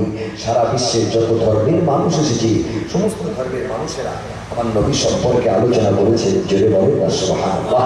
নবী পাকের মুজিজা, নবী পাকের উদ্যত পুরুষ নবী ইসমাঈল আলাইহিস সালাতু ওয়াস সালাম কর্তৃক যে একটা কূপ আল্লাহ তৈরি করেছিলেন, সেই জমজম কূপের পানি থেকে বৌদ্ধদের ধর্মগুরু, এই মানুষটা ছিল মুসলিম বিদ্বেষী।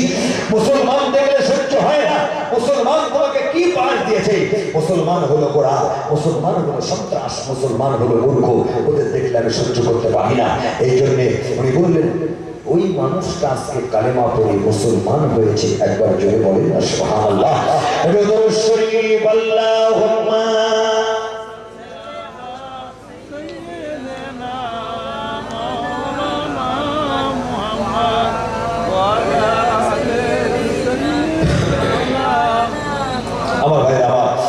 স্বামী আনন্দ, উনি বললেন অসুবিধা নেই।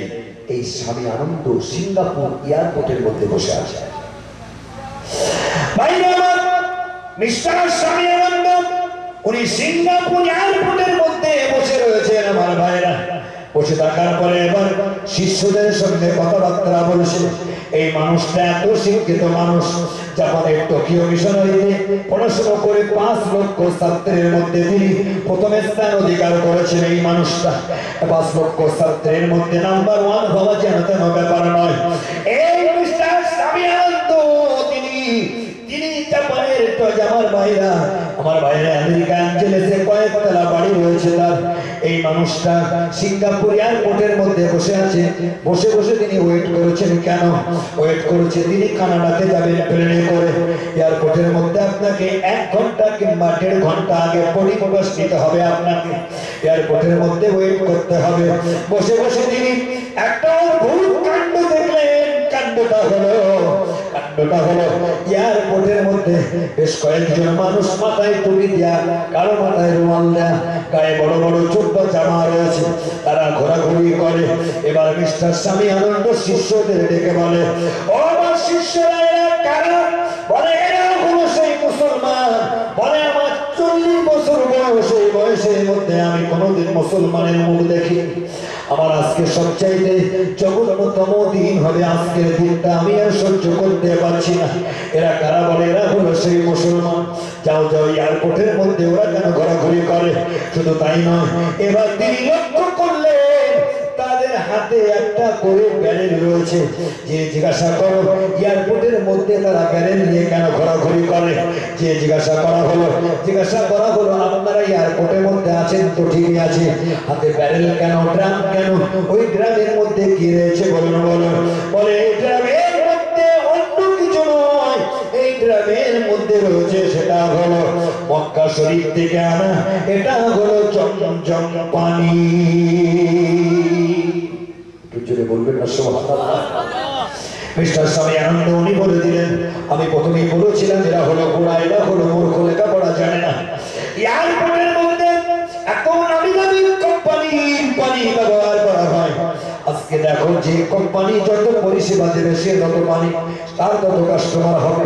আপনি টাটা ইন্ডিগো বলুন, এয়ার আমার ভাই স্পাইসজেট বলুন, কোরিয়ার বলুন, যত কোম্পানির প্লেন আছে না কেন, যে যত পরিষেবা দেবে তার তত কাস্টমার বেশি হবে। আমার ভাইরা এয়ার ইন্ডিয়া বলুন, যদি প্লেনের সঙ্গে আপনার খাবার দামটা নিয়ে নেয় আমার ভাইরা, এর মধ্যে ভালো ভালো পরিষেবা দেয়, সেটি কারা রয়েছে আপনাকে পরিষেবা দেবে। গত বছর ওমরায় যাওয়ার সময় প্লেনের মধ্যে ওমরায় যারা যান, প্লেনের মধ্যে কিন্তু বাবা সব হাজি সাহেবরা থাকে না, সাধারণ প্যাসেঞ্জারও থাকে। এয়ার হোস্টেস যারা রয়েছে মাঝখান দিয়ে হেঁটে হেঁটে যাবে। বাঙালি কিছু মানুষ রয়েছে দুটো শব্দ জানে, একটা হলো ওয়াটার আর একটা হলো জুস। এই জানার ভাষা জানে না। আমার সামনে আমার চাচা বসে কথা বলেছে, একজন চাচা বসে আছে, যে কবার যায় আমার ভাই, যে কবার যায় শুধু বলে সিস্টার ওয়াটার আর জুস, ও পানি দেয় এবং জুসটাও দেয়। আমি বলি চাচা তুমি যে বারবার চাচ্ছ, ওই এতে কিন্তু সবাই হাজি সাহেব নেই, ওই পাত্রে কিন্তু অনেক জায়গায় আমার ভাইরা মদ আছে, কিন্তু মদ দিয়ে দিতে পারে, আপনার ভাষা যদি বুঝতে না পারে, ওরা কিন্তু বাংলা বোঝে না। তাহলে খোকা টিকিট কেটে উঠেছি, তুমি আমার একদম মানা করো না, যা ইচ্ছা তাই আমি খাবো, বুঝতে পারলে? আমি টিকিট কেটে উঠেছি, আমার যা ইচ্ছা তাই করবো, তুমি মানা করো। চাচা তুমি চালাও, অসুবিধা নেই। যে কোম্পানি যত পরিষেবা দেবে তার তত কাস্টমার বেশি হবে। তো এই জায়গায় মনে করে এত লাইট জ্বলছে, আমি যদি এখন মোবাইলে লাইটটা জ্বালিয়ে দেখি আপনারা বলবেন যে দিন ইসলামের খোকা হয় নার্ভের দোষ হয়েছে, না চোখ খারাপ হয়ে গেছে, ঠিক না? বল কথা বল, যে কোনো একটা বলবেন। কারণ এত লাইট জ্বালার পরেও মোবাইলে লাইট জ্বালিয়ে কেন দেখছে? এয়ারপোর্টের মধ্যে ট্যাপ সিস্টেম আছে আমার ভাইরা, লেখা রয়েছে ড্রিঙ্কিং ওয়াটার, পান করো, গ্লাস ফেলে দাও। ডাস্টবিনে এত পানি থাকার পরেও এরা কেন ব্যারেল নিয়ে ঘোরাঘুরি করে? এই জানার আগ্রহ হয়েছে কার?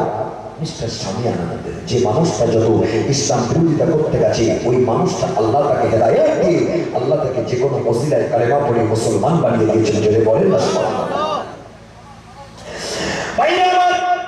মিস্টার স্বামী আনন্দ এবার তিনি এয়ারপোর্টের মধ্যে বসে বসে তিনি বলে দিলেন, যাও যাও মুসলমানদের কাছে জিজ্ঞাসা করো এই পানিটা কোথা থেকে এনেছে? বলে পানিটা মক্কা শরীফ থেকে এনেছে। এই পানির কি গুণ বলতে হবে? বলে আমরা সাধারণ মানুষ, আমরা পানি সম্পর্কে বলতে পারবো না। সৌদি সরকার 5 লিটার করে পানি দেয়, বেশি দেয় না। সৌদি সরকার 5 লিটারের বেশি পানি দেবে না। এত মানুষ সারা বছর ওমরা করতে যায়, হজ পাকে যায়, লক্ষ লক্ষ হাজি সাহেব হজ পাকে যাচ্ছে। বাবা আমার ভাইরা আমার, এখন হজ করতে গেলে প্রায় 2.5 থেকে 3 লাখ টাকা খরচ। মানুষ কিন্তু টাকার দিকে দেখে না। আল্লাহর পাগল যারা, নবী বলেছেন মানজার কবরি মাযাবাত লাহু শাফাআতি, যে ব্যক্তি আমার মাজার জিয়ারত করলো তার জন্য শাফাআত করা আমি নবী আমার ওয়াজিব হয়ে গেল। জোরে বলুন সুবহানাল্লাহ। মানুষ টাকার দিকে দেখে না, মানুষ টাকার মায়া করে না, সবাই চলে যাচ্ছে প্লেনে করে ওড়ে। 6 ঘন্টা টাইম লাগে মক্কার জমিনে আপনাকে নামিয়ে দেবে। বাবা আমার ওখান থেকে কষ্ট করে পানিগুলো এনেছি। এই মানুষটা এত পরিমাণে উঠে পড়ে লেগেছে মুসলমানের পিছনে।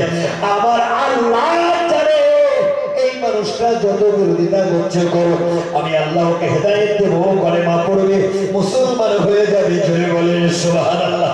আমার তো এক সময় মনে হয় আমার ভাইয়ের আমাদের প্রধানমন্ত্রী আর উত্তরপ্রদেশের যোগী আদিত্যনাথ মুখ্যমন্ত্রী, এনারা দুজন এত পরিমাণে ইসলাম ধর্মের পিছনে উঠে পড়ে লেগেছে।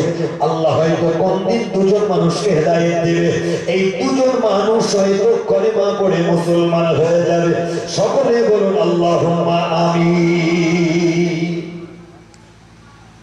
বৈজ্ঞানিকরা কোরআন শরীফটাকে ভুল ধরতে গেছে, খুঁটে বেছে কোরআনের ভুল ধরতে যেয়ে তারা কালেমা পড়ে মুসলমান হয়েছে। জোরে বলেন না সুবহানাল্লাহ। আমার ভাইরা, আমি বলতে চাই বাবা, আপনারা, আমি বলি বাবা, মিস্টার স্বামী আনন্দের কথাটা আপনারা শুনতে চান? কথা বলেন, শুনতে চান নাকি আপনারা? একটু হ্যাঁ বলেন, রাগ করছেন না কেমন? একটু হাত ধরে তো বলেন, শুনবেন। একটু কষ্ট করাচ্ছে আপনাদের মাস না, একটু কষ্ট দিলাম, কিছু মনে করবেন না আমার ভাই আমার। আমি বলতে চাই বাবা, মিস্টার স্বামী আনন্দ তিনি কিভাবে মুসলমান হয়েছিলেন। আর আল্লাহ নবী বললেন তোমরা 3টে জিনিস আমল করো, এখনো 2টো বাকি রয়েছে। সংসারে উন্নতি কিভাবে হবে আমি আপনাদের সম্পর্কে বলবো। আমার ভাইরা, আমি একটু আপনাদের কাছে হাত পাতবো। কথা বলেছে, কেউ ওঠাউঠি করবেন না, পয়সা দেবেন না, বসে থাকবেন। নবী পাককে ভালোবেসে মহব্বত করি। নবী পাকের ভালোবেসেছিলেন যারা, ইতিহাস শুনলে অবাক হয়ে যাবে। আজকে নবীর জন্য আমরা জীবন দিতে চাই না, আমাদের জীবনের কথা বলিনি, একটু পয়সা দিয়ে সাহায্য করবেন। আগামী বছরে এই ঈদগার জন্য না, ঈদগার জন্য বাবা নামাজ পড়বে, মানে এটা সাথ দেবে না। জি আমার প্রচুর খরচ, যাই হোক এত অল্প মানুষ আছেন ভাই, কালেকশন করাটাও সত্যি আমার খারাপ লাগছে। যাই হোক আপনারা যদি কিছু কিছু দেন আমার হাতে, আমি অবশ্যই আপনাদের সম্পর্কে আমি আলোচনা করবো। আল্লাহ যে নিয়ত দেবেন সেই নিয়ত আল্লাহ পূরণ করবেন। আমার ভাইরা, আল্লাহ এই নিয়ত কোনোদিন বিফলে দেবে না। এতটা মানুষ যে কজন আছেন বাবা, এই ঈদগার উন্নতি কল্পে একটা করে 1000 টাকা দেওয়ার মতো ব্যক্তি কেউ আছেন বাবা? একটু হাত ধরে, যখন কাজ হবে তখন দেবে, নাম লেখার অসুবিধা নেই, যখন কাজ হবে তখন দেবে। আমার ভাইরা, আপনাদের কাছে আমি চাইবো, আমার ভাইরা আমার, আমি বলবো মাশাআল্লাহ। আপনার নাম বলে এখন যদি কেউ ওঠেন, আমি আপনাকে কিন্তু টাকা দিতে আসছেন, ওটা ওঠা করবেন, একটু বসে যান, মসজিদটা নষ্ট করবেন না ভাই, আমি বেশি সময় দেবো না। কথা বুঝেছেন আমার ভাইরা? মিজানুল গাজী উনি নগদে 1000 টাকা দিয়েছিলেন, কত বছরের ওয়াদা ছিল না, যাই হোক চেয়েছি বাবা। এতজন মানুষ আছে, সবাই যদি একটু দেন, আপনাদের দানে তো এই বিরাট ঈদগাহ তৈরি হবে, এখানে মানুষ নামাজ পড়বে। আমার ভাইরা, কত সওয়াবের কাজ, এটা আল্লাহর ব্যাংকে জমা থাকবে, সাদাকায়ে জারিয়া। আমার ভাইরা আমার, একটু তাকবীর দেন তো, নারে তাকবীর। বাবা এই যে আওয়াজ দিয়েছে, টাকা তো ফেরত নেবে বাবা, টাকা তো ফেরত নেবে, একটু আওয়াজ দেন। আওয়াজ দিতে কষ্ট হয় নাকি? আল্লাহ মহান, এই কথাটা বলতে কষ্ট হয় নাকি? এই আওয়াজে ওই চাচা হয়তো এসে বললো আমার টাকা ফেরত দাও, আওয়াজ হইল, একটু আওয়াজ দেন না, নারে তাকবীর। জনাব মিজানুর রহমান সাহেব জোরে বলেন জিন্দাবাদ। জনাব মিজানুর রহমান সাহেব জোরে বলেন জিন্দাবাদ। 1000 টাকা জোরে বলেন মারহাবা, 1000 টাকা জোরে বলেন মারহাবা। নারে তাকবীর, নারে তাকবীর। রব্বুল আলামিন আল্লাহ, আল্লাহ আমার বাবাজি মিজানুর রহমান সাহেব আল্লাহ 1000 টাকা ঈদগার উন্নতি কল্পে দিয়েছেন। আল্লাহ দানকে কবুল করুন, আল্লাহ মনের আশা পূরণ করে দিন, আল্লাহ হায়াত কিসমতে বরকত দিন, আল্লাহ সংসারে উন্নতি দিন, সকলে বলুন আল্লাহুম্মা আমিন। আর একটু জোরে সোরে বলেন আল্লাহুম্মা আমিন। নারে তাকবীর। মাশাআল্লাহ, জাযাকাল্লাহ। আমার ভাইরা, আমার আল্লাহ কিন্তু জোড়া পছন্দ করেন, কি গো ঠিক না ভুল কথা বলেন? একটু কথার উত্তর দেন। ওয়াল্লাহি ওয়ান নাহার এবং দিন, কি গো বাবা পয়সা দিতে হবে বলছেন না নাকি? কথা বলেন, 1000 টাকা চেয়েছি, 1000 টাকা। মাশাআল্লাহ বাবা, নোটগুলো দেখেছেন একেবারে মুখ দেখা যাবে। তবে আমার প্রশ্ন হলো, আগে যে নোট ছিল ভাই, নোটগুলো ভালোই ছিল, এই নোটগুলো দেখতে ভালো না, মানে দেশটাকে যাই ইচ্ছা তাই মনে করেছে, কিন্তু ঠিক না ভুল বলছে। আমি 350 টাকার নোট বার করবো, 1000 টাকার কয়েন বার করবো। একজন মানুষ তোকে কম দেখে, মনে করেন বাস থেকে নেমেছে ভাড়া দেবে, ও মানুষটা 10 টাকার কয়েন মনে করে যদি 1000 টাকা দেয়, 15 টাকা লস বলেন পাবো। এটা কি করতে বলেছিল? কথা বলে উনি লিখেছেন, আমি যখন চা তৈরি করতাম মানুষ আমার চা খেয়ে নাম করেছিল, তবে আমি দেশ চালাবো, নাম করবে, এই মানসিকতা নিয়ে যদি দেশ চালাই, এখনো এই কমাসের মধ্যে কত কি দেখতে হবে আল্লাহ ভালো জানে।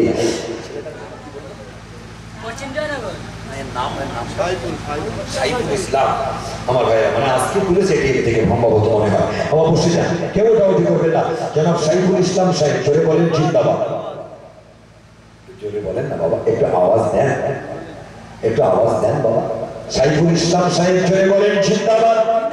সাইফুল ইসলাম সাহেব, জোরে বলেন জিন্দাবাদ। 1000 টাকা নগদ, জোরে বলেন মারহাবা। 1000 টাকা নগদ, জোরে বলেন মারহাবা। নারে তাকবীর, নারে তাকবীর। দাতাগণ, জোরে বলেন জিন্দাবাদ। দাতাগণ, জোরে বলেন জিন্দাবাদ।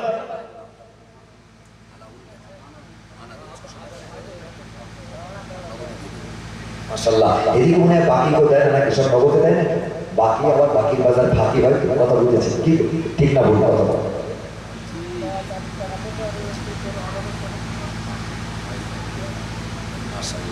ভাই আমার ভাই, আমি তো একটা আশ্চর্য হয়ে যাচ্ছি ভাই, সত্যি মানে এমন তন্ত্রের আওয়াজ দিতে আমার তো ভাই ভোল্টেজ শেষ হয়ে যাচ্ছে। আপনারা একটু ভোল্টেজ দেন, কথা বুঝেছেন? আমার বাবা ছিল আনারুল গাজী, উনি নগদে প্রথম দিলেন শশা, আর এই প্যান্ডেলটা দেখতে পাচ্ছেন ভাই, 100 টাকার নোট আছে সবে, এতে 8000 টাকা আছে। ওনার ছেলেপিলেরা বাইরে কাজ করে, কথা বুঝেছি, বাইরে থাকে। বাপ দেখেন ছেলের প্রতি কত মায়া, ছেলেরা যেন সহি সালামতে থাকে, বাইরে হাটে কত বালা মুসিবত হচ্ছে শুনতে পাচ্ছি আমরা। আল্লাহ সকলের জন্য দোয়া করবো, কথা বুঝেছেন? জোরে তকবীর দিতে হবে, নারাই তাকবীর। বাবা এটা ভাই 500 টাকার মতো আওয়াজ হয়েছে, একটু আওয়াজ দেন, হাত জোর করে। আপনারা তো কার্পণ্যতা করবেন না ভাই, একটু আওয়াজ দেন, সকলে একটা আওয়াজ দিতে হবে, নারাই তাকবীর। আর একটু জোরে সোরে বলেন না, নারাই তাকবীর। জনাব আনারুল গাজী সাহেব, জোরে বলেন জিন্দাবাদ। জনাব আনারুল গাজী সাহেব, জোরে বলেন জিন্দাবাদ। 8600 টাকা নগদ, জোরে বলেন মারহাবা। 8600 টাকা নগদ, জোরে বলেন মারহাবা। নারাই তাকবীর, নারাই তাকবীর। রব্বুল আলামিন আল্লাহ, আল্লাহর বান্দা তাকদিরা ফিরে আল্লাহ, আপনার রব্বুল আলামিন ঈদগাহ হবে, মানুষেরা নামাজ পড়বে আল্লাহ, এই নামাজের সুবিধার্থে ঈদগাহর উন্নতি করবে। 8600 টাকা নগদ দিয়েছে, আল্লাহ তাকে কবুল করুন, জোরে বলুন আল্লাহুম্মা আমিন। আল্লাহ যে নিয়তে দিয়েছে, আল্লাহ বাবাজির বাচ্চা কাচ্চারা ছেলেরা বাইরে থাকে, বাপের মন কাঁদে, বাড়ি আসে আবার চলে যায়, আল্লাহ আল্লাহ রব্বুল আলামিন তাদেরকে আপনি সহি সালামতে রেখে দেবেন, জোরে বলুন আল্লাহুম্মা আমিন। আমার মা বোনেরা যারা আছেন, আপনাদের তো পকেট মারা টাকা, কি বলি মহিলারা পকেট মারে টাকা দেবে, তবে এই এলাকায় মহিলা সমিতি আছে নাকি? কথা বলে আমাদের পকেটে প্রচুর আছে ভাই, স্বামী স্ত্রীর ঝামেলা শেষ নেই, প্রায় দেখছি। যাই হোক আমার ভাইরা, আমার মা বোনেরা, মহিলারা, আপনারা যারা আছেন, আপনাদের কাছে কমিটির ছেলে টিকেরা যাচ্ছে, আপনারা একটু বেশি বেশি দেবে। আম্মা জানেরা, আপনাদের অন্তরটা নরম, আপনারা একটু দেবে। আমার ভাইরা, আমার বাবাজি যে উদ্দেশ্যে যে নিয়েতে দিয়েছেন, আল্লাহ তার মনস্কামনা পূরণ করে দেন, সকলে বলুন না আল্লাহুম্মা আমিন। আর একটু জোরে সোরে বলেন না আল্লাহুম্মা আমিন। আমার ভাইরা, উনি নিয়ত করে এসেছিলেন টাকাটা দেবেন, কত টাকা নগদে, সত্যি আমি আশ্চর্য হয়ে গেলাম। আমার ভাইরা, যাই হোক আমার আল্লাহ জোড়া পছন্দ করেন, কি গো ঠিক না ভুল কথা বলে? প্রত্যেকটা মানুষের 3টি করে চোখ রয়েছে, একটা অন্তরের চোখ আছে, কি গো এই 3 নম্বরে 1000 টাকা দেওয়ার মতো ব্যক্তি নেই, একটু হাত ধরে মাশাআল্লাহ একজন ভাই নাম কি তকবীর নারে তকবীর নারে তকবীর জনাব আব্দুল্লাহ সাহেব জোরে বলেন জিন্দাবাদ জনাব আব্দুল্লাহ সাহেব জোরে বলেন জিন্দাবাদ 1000 টাকা জোরে বলেন মারহাবা 1000 টাকা জোরে বলেন মারহাবা নারে তকবীর নারে তকবীর রব্বুল আলামিন আল্লাহ আব্দুল্লাহ ভাই থাকতে না পেরে আল্লাহ নবীকে ভালোবেসে আপনাকে মহব্বত করে ঈদগাহ উন্নতি করবে 1000 টাকা দিয়েছেন আল্লাহ তাকে কবুল করুন সকলে বলুন আল্লাহুম্মা আমিন আল্লাহ বলে মুসিবত দূর করে দিন সংসারে উন্নতি দিন রোগ শোক থেকে হেফাজত করবেন সকলে বলুন আল্লাহুম্মা আমিন নারে তাকবীর নারে তাকবীর দাতা বঞ্চরে বলেন জিন্দাবাদ দাতা বঞ্চরে বলেন জিন্দাবাদ নারে তাকবীর মাশাআল্লাহ জাযাকাল্লাহ আমার ভাইরা আল্লাহর বিখ্যাত চারজন নবী এবং রাসূল আছেন কি গো আছে না নাই কথা বলুন আছে 4 নম্বরে 1000 টাকা দেওয়ার মতো ব্যক্তি কি আছে একটু হাত তোলে বাবা আল্লাহ এই দান বিপদে দেবেন এটা সাদাকা জারিয়া রাসূল পাক সাল্লাল্লাহু আলাইহি ওয়াসাল্লাম হাদিস শরীফে বললেন ইজা মাতাল ইনসানু ইনকাতা আমরু আমালু ইল্লা মিন সালাসাতিন সাদাকাতিন জারিয়াতিন আও ইলমিন তাফাউ বিহি আও ওয়ালাদিন সালিহ মানুষ মারা যাওয়ার পরে তিনটা আমল ব্যতীত সব আমল বন্ধ হয়ে যায় এক নম্বর আমল হলো সাদাকা জারিয়া মানে জনগণের সুবিধার্থে যেটা আপনি করে দেবেন হেল্প করবেন ওটাই হলো সাদাকা জারিয়া আপনি জনগণের সুবিধার্থে মসজিদে আপনি দান করলেন এটাও সাদাকা জারিয়া মাদ্রাসা করে দিলেন সাদাকা জারিয়া ঈদগাহে পয়সা দেবেন সাদাকা জারিয়া আপনি একটা রাস্তা বানিয়ে দেবেন সাদাকা জারিয়া আপনি কবরে শুয়ে থাকবেন কিয়ামত পর্যন্ত আপনার কবরে নামায় আমলে এই সওয়াবটা চলতে থাকবে এটা চান না কথা বলে মারা গেলে সব রেখে যেতে হবে কিছু নিয়ে যেতে পারবে না ছেলেরা করবে কিনা পরের ব্যাপার আল্লাহর ব্যাংকে জমা থাকবে বাবা আছে 4 নম্বরে একটু হাত তুলে আমি 1000 টাকা দেব 4 নম্বর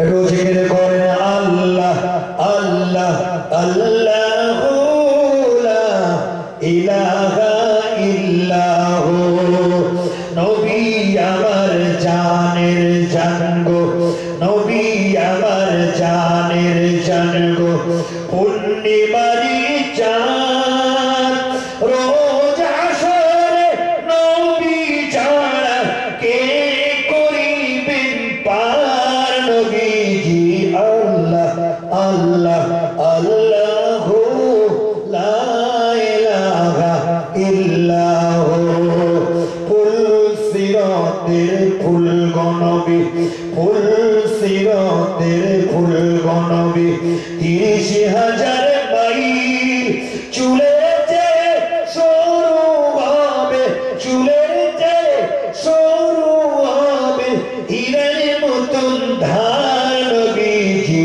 আল্লাহ আল্লাহ আল্লাহু লা ইলাহা ইল্লাহু আমার ভাইরা 4 নম্বরে কষ্ট হচ্ছে না আপনাদের দিতে কথা বলতে 4 নম্বরে 1000 টাকা বাবাজি নাম বলেন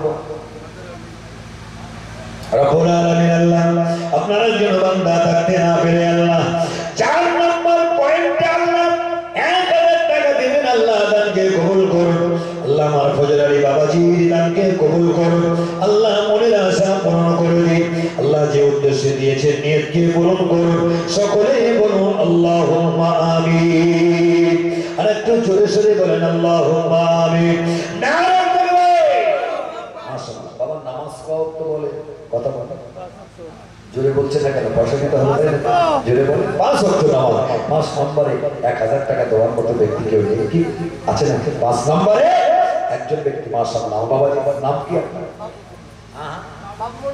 বাবু মন্ডল দেখছেন তো না বাবু মন্ডল রব্বুল আলামিন আল্লাহ আমার বাবু ভাই থাকতে না পেরে আল্লাহ রব্বুল আলামিন আল্লাহ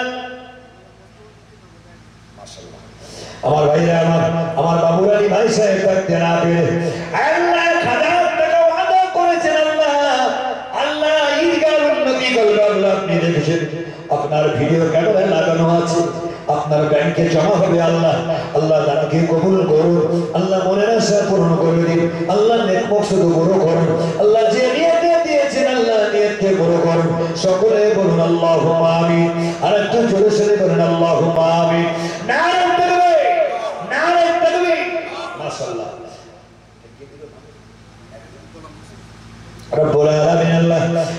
মোস্তফা সাহেব নগদ 1000 টাকা দিয়ে আল্লাহ দানকে কবুল করুন, আল্লাহ মনের আশা পূরণ করুন, আল্লাহ মায়ের মুরব্বী যারা চলে গেছে আল্লাহ সকলকে জান্নাত নসিব করুন, সকলে বলুন আল্লাহুম্মা আমিন। আর একটু জোরে সরে বলেন আল্লাহুম্মা আমিন। নারে তাকবীর, নারে তাকবীর। মাশাআল্লাহ, জাযাকাল্লাহ। কি বলবো, সব আমার আল্লাহ আসমান এবং জমিন, এই পৃথিবীটাকে আমার আল্লাহ কদিনে বানালো? 50 টাকা। জামাই মারা গেছে কথা বলেছে, চাচা খুব দুঃখ করছে। কি করে দুঃখ কেন? তা বলছে ছেলে বিয়ে দিয়েছিলাম, বৌমাটা মারা গেছে, আর মেয়ে বিয়ে দিয়েছি, জামাইটা মারা গেছে। কোথা যাবো তো সব তো পদ্মে পদ্মে গেছে, দুঃখ করছে কেন? বলতো তাও তো ঠিক আমার চিন্তা করা হয়নি, তোমার তো সব ঠিক আছে। কথা বুঝেছে? এই শাশুড়ি আমার না, জামাই চলে গেছে, জামাইয়ের জন্য রুহের মাগফিরাতের জন্য 50 টাকা নগদ দিয়েছি। আল্লাহ দানকে কবুল করুন, সকলে বলুন আল্লাহুম্মা আমিন। আল্লাহ তাআলা জামাইকে, জামাইয়ের কবরটাকে আল্লাহ যেন নূর দিয়ে গুলজার করে দেন, সকলে বলুন আল্লাহুম্মা আমিন। আর একটু জোরে বলবেন আল্লাহুম্মা আমিন। আমার ভাইরা, এই পৃথিবীটাকে আল্লাহ কদিনে বানিয়েছিলেন? কথা বলেন। 6 দিনে বানিয়েছিলেন। 6 নম্বর 1000 টাকা, 1000 টাকা।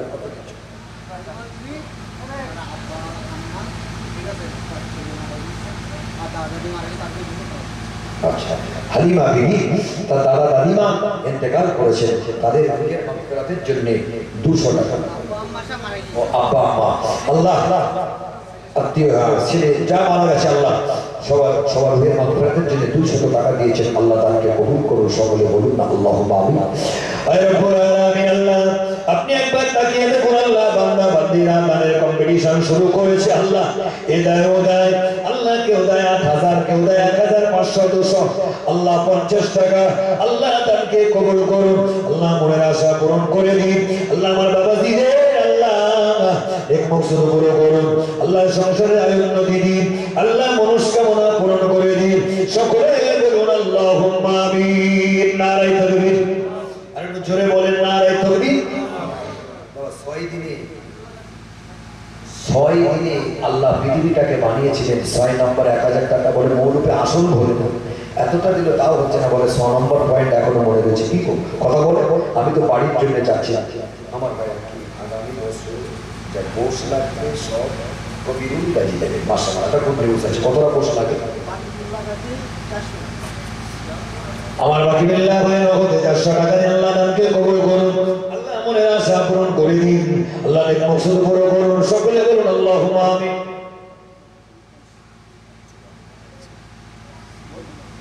রব্বুল আলামিন, আল্লাহ ভাই বোনের চাচার জন্য, রুহের মাগফিরাতের জন্য, আল্লাহ ইন্তেকাল করেছে, কবরে শায়িত হয়ে গেছে, ছোট মানুষ 50 টাকা দিলেন আল্লাহ নগদে।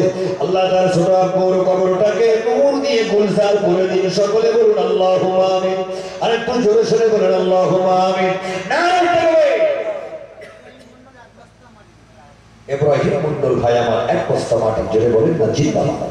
1 বস্তা মাটি, জোরে বলেন মারহাবা। 1 বস্তা মাটি, জোরে বলেন মারহাবা। নারে তাকবীর। মাশাআল্লাহ, জাযাকাল্লাহ।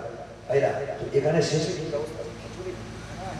গোশ খিচুড়ি হয়, শুধু খিচুড়ি ভালো লাগে না, গোল দিলে টেস্ট বেশি হয়। কি যদি প্যাকেট করা থাকে আমার একটু দেবেন বাড়ি দিয়ে।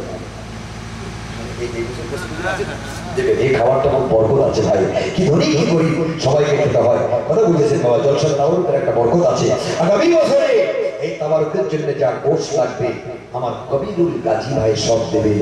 আপনারা রাগ করলেন না দুঃখিত কথা না, আপনারা খুশি না রাগ করলেন কোনটা?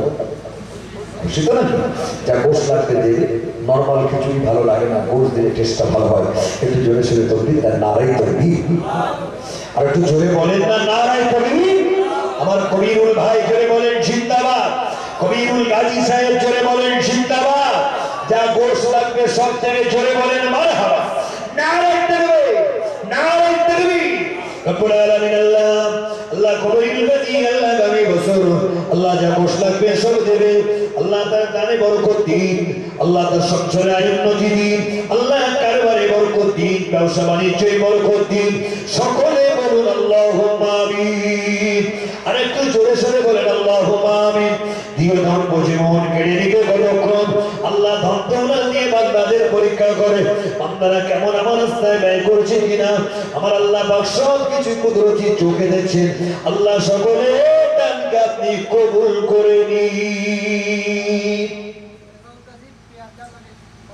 মাশাআল্লাহ পেঁয়াজ যা লাগবে রেজাউল গাজী ভাই যতটা পেঁয়াজ লাগবে সব দেবে কি বলবো আমার ভাইরা একটু তকবীর নারায়ে তাকবীর আমার জনাব রেজাউল ভাই জোরে বলেন জিন্দাবাদ জনাব রেজাউল ভাই জোরে বলেন জিন্দাবাদ পেঁয়াজ যা লাগবে সব দেবে জোরে বলেন মারহাবা নারায়ে তাকবীর নারায়ে তাকবীর রব্বুল আলামিন আল্লাহ আপনার বান্দার আগামী বছরে তাবারুকের জন্য আল্লাহ দান করেছে আপনি দেখুন আল্লাহ আপনি আলিমুল গায়ব নাম জানেন আল্লাহ আপনি সামিউম বাসির সব শুনতে পান আল্লাহ কুদরতি নজরে তাকান বান্দার আল্লাহ পশ্চিম জয়নগরে বান্দা বান্দিরা দানের কম্পিটিশন করেছে আল্লাহ দানকে কবুল করুন আল্লাহ নেক মকসদ পুরো করে দিন আল্লাহ সকলের মনের আশা পূরণ করে দিন সকলে বলুন আল্লাহুম্মা আমিন আর একটু জোরে সোরে বলেন আল্লাহুম্মা আমিন নারায়ে তাকবীর মাশাআল্লাহ জাযাকাল্লাহ আমার ভাইরা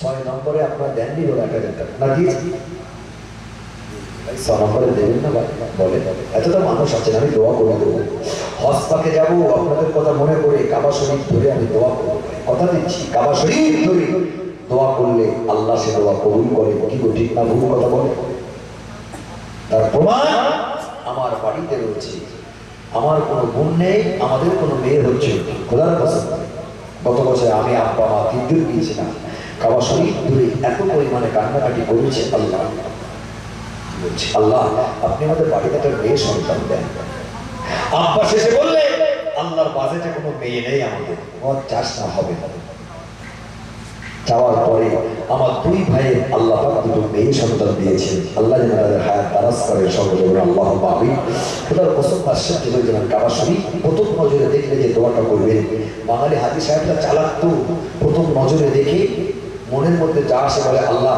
আমি যা চাইবো সব কবুল করবো একেবারে বেড়ে যায় আল্লাহর সঙ্গে চালাকি কি ঠিক না ভুল কথা বলে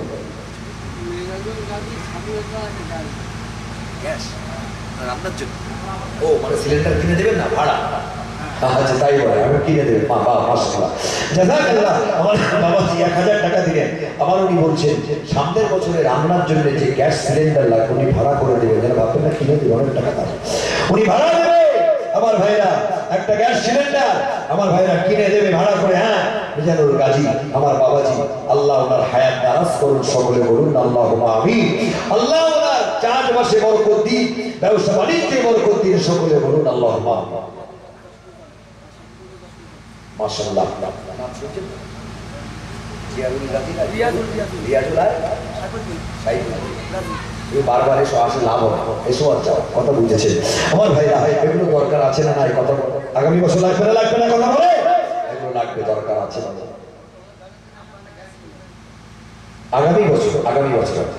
আগামী বছরে যে আমার আজারউদ্দিন ভাই এ আমাকে ফোন করেছিল সে কথা হয় মাঝে মাঝে কথা বুঝেছেন হোয়াটসঅ্যাপে আছে ফেসবুকে আছে লাইভ এখন তো জানেন ছেলেপেলেরা তারা ফোন নিয়ে পড়ে রয়েছে বেচারি কলেজে ওনার বিএ সেকেন্ড ইয়ারে পড়ছে আল্লাহ ওকে যেন ভালোভাবে পাস করার তৌফিক দান করেন সকলে বলুন আল্লাহুম্মা আমিন আমার আজারউদ্দিন ভাই জোরে বলেন জিন্দাবাদ আজারউদ্দিন ভাই জোরে বলেন জিন্দাবাদ নারায়ে তাকবীর নারায়ে তাকবীর আগামী বছর রান্নার জন্য একটা গ্যাস সিলিন্ডার দেবে আল্লাহ তাকে কবুল করুন সকলে বলুন আল্লাহুম্মা আমিন আর একটু জোরে সরে বলেন আল্লাহুম্মা আমিন আমার চেয়ারম্যান 10 কেজি চাল কি নাম বলেছেন দুজন মিলে দিয়েছেন ইয়ারালি গাজী আব্বা যেন শরীর অসুস্থ দেখেন বাবা আমাদের বসিরহাটে একটা রোগ উঠেছে টাউনের ওখানে এখানে আছে কিনা জানি না বিয়ে শাদীর পরে বলছে আব্বা আমি আলাদা হব পশ্চিম জয়নগরে রোগের পেশেন্ট নাই মনে হয় নাকি আছে নাকি বসিরহাটে রয়েছে আমার ভাইরা বিয়ের পরে বলছে আব্বা আলাদা হব আব্বা শরীর অসুস্থ তার জন্য ছেড়ে নগদ 1000 টাকা দিলে আল্লাহ যে নিয়তে দিয়েছে আল্লাহ নিয়তকে পূরণ করুন আল্লাহ বাজানের হ্যাঁ আল্লাহ বাজানের শরীরটাকে সিপাই কুল্লি দান করেন সকলে বলুন আল্লাহুম্মা আমিন আল্লাহ রব্বানা মুসিবত থেকে দূর করুন আল্লাহ হায়াতে তাইয়্যিবা দান করুন আল্লাহ হায়াত দারাজ করুন হায়াত কিসমতে বরকত দিন সকলে বলুন আল্লাহুম্মা আমিন নারায়ে তাকবীর জাযাকাল্লাহ আমার আনারুল ভাই একটি শস্যতে সরিষার তেল দেবে আল্লাহ তাকে কবুল করুন আমার আনারুল ভাই আল্লাহ যে উদ্দেশ্যে দিয়েছেন আল্লাহ আল্লাহ নিয়তকে পূরণ করে দিন, আল্লাহ তার মনের আশা পূরণ করে দিন। আল্লাহ একদিন সরিষার তেল দেবে বলেছেন, আল্লাহ আল্লাহ তার সংসারে উন্নতি দিন। আল্লাহ হায়াত দারাজ করুন। মায়ের মুরব্বী যারা চলে গেছে সকলকে আপনি জান্নাত নসিব করবেন। সকলে বলুন আল্লাহুম্মা আমিন। আরেকটু জোরে সরে বলেন আল্লাহুম্মা আমিন। নারে তাকবীর। মাশাআল্লাহ, জাযাকাল্লাহ।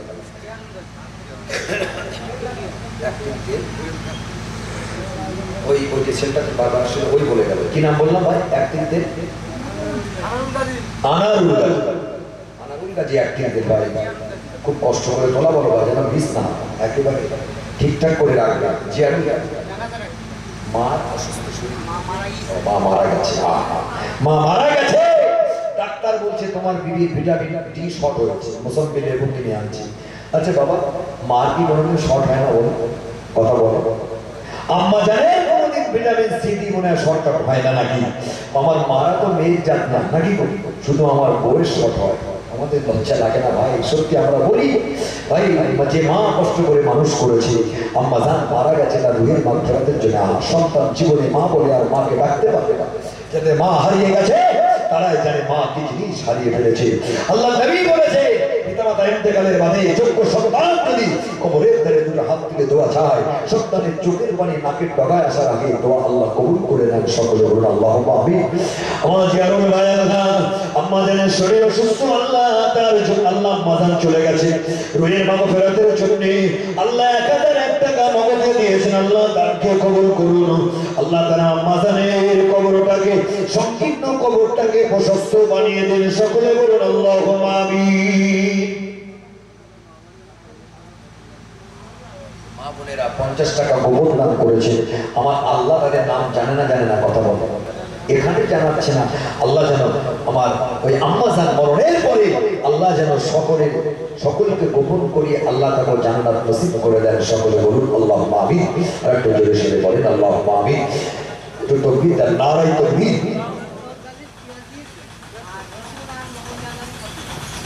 আমার ভাইরা বাবা, দেখে মনে হচ্ছে মজলিসে লোক নেই, কিন্তু দান প্রচুর হচ্ছে ভাই। হাজার হাজার লোক থাকলে এত দান ওঠে না ভাই, সত্যি আশ্চর্য হয়ে যাচ্ছে। কি হচ্ছে?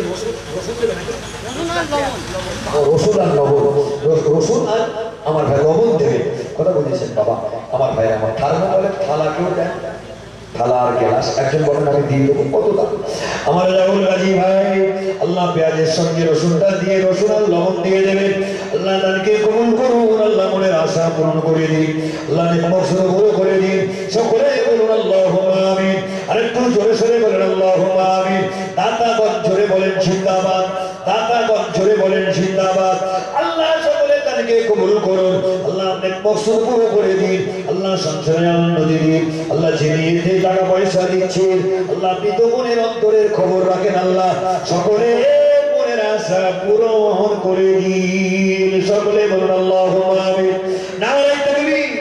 মাশাআল্লাহ। আমার একজন বউজান, বোন নিজের বোন মারা গেছে, তার রুহের মাগফিরাতের জন্য নগদ 50 টাকা দিয়েছেন, আল্লাহ তাকে কবুল করুন। আল্লাহ তার বউজানের রুহের আল্লাহ কবরটাকে আপনি নূর দিয়ে গুলজান করে দিন। সকলে বলুন আল্লাহুম্মা আমিন। আর একটু জোরে সরে বলুন আল্লাহুম্মা আমিন। নারে তাকবীর, নারে তাকবীর।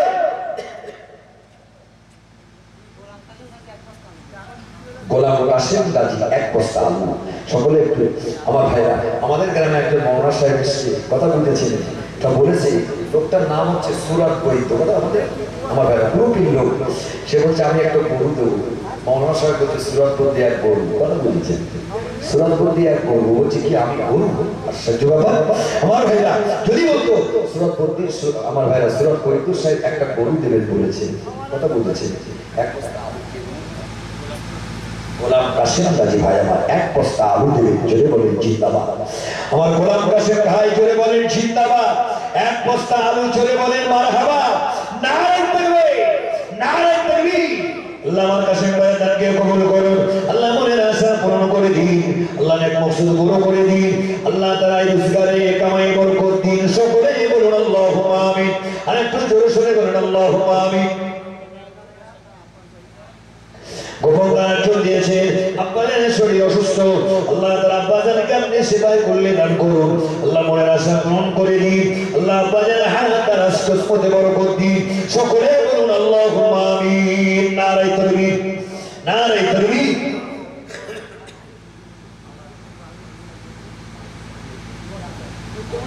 আচ্ছা, এই কবিরুল গাজী নাকি আপনি?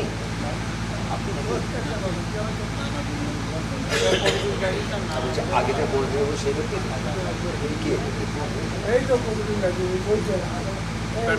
কই আমি দেখি। ও আচ্ছা আচ্ছা, আচ্ছা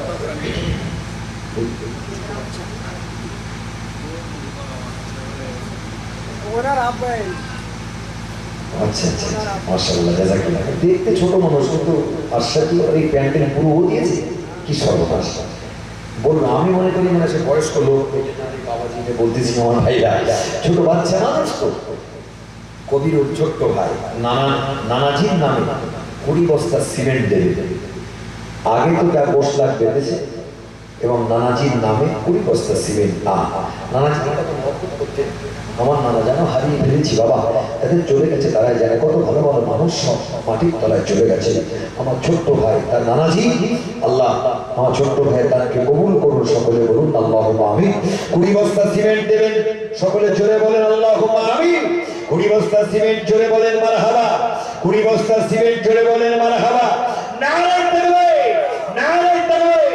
আল্লাহ কবিরুল ছোট ভাইয়ের নানাজি আল্লাহ দুনিয়া থেকে বিদায় নিয়েছেন, আপনারটাকে সানা দিয়ে নীরব নগরের বাসিন্দা হয়ে গেছে। আল্লাহ আল্লাহ তার নানা জানের রুহের মাগফিরাতে, আল্লাহ তার নানা জানের কবরটাকে আপনি নূর দিয়ে গুলজার করে দিন। সকলে বলুন আল্লাহুম্মা আমিন। নারে তাকবীর, নারে তাকবীর। কি বাবা, আপনারা সারা রাত দান দেবেন নাকি? আমি তো বুঝতে পারছি আপনারা সারা রাত দান দেবেন নাকি? কথা বলেন।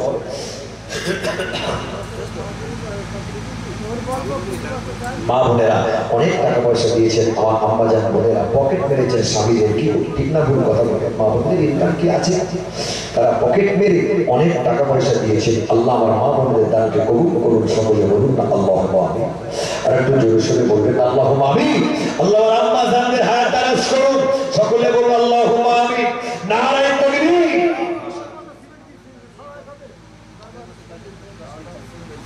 আমার সাজানো হয় আগামী বছর তাবারুকের জন্য, মানুষেরা খাবে তাবারুকের জন্য আল্লাহ 10 কেজি চাল দেবেন।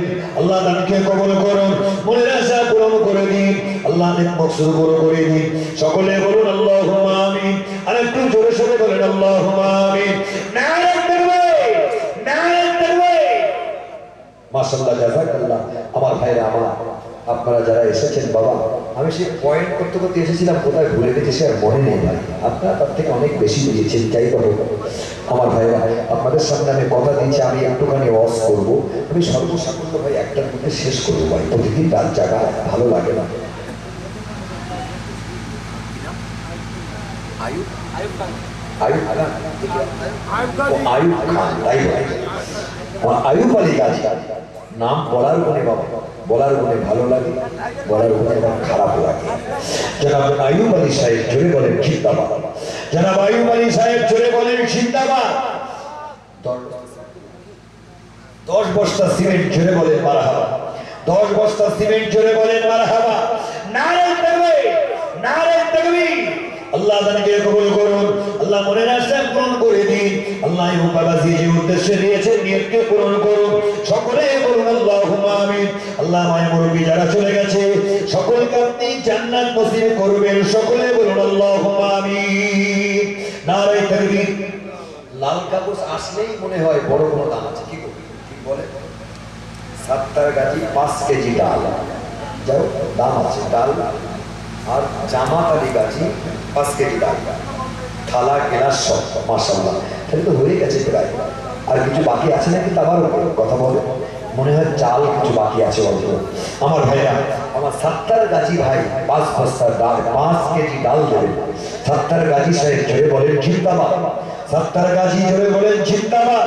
5 কেজি ডাল জোরে বলেন মারহাবা। 5 কেজি ডাল জোরে বলেন মারহাবা। নারে তাকবীর, নারে তাকবীর। জামাত আলী গাজী জোরে বলেন জিন্দাবাদ।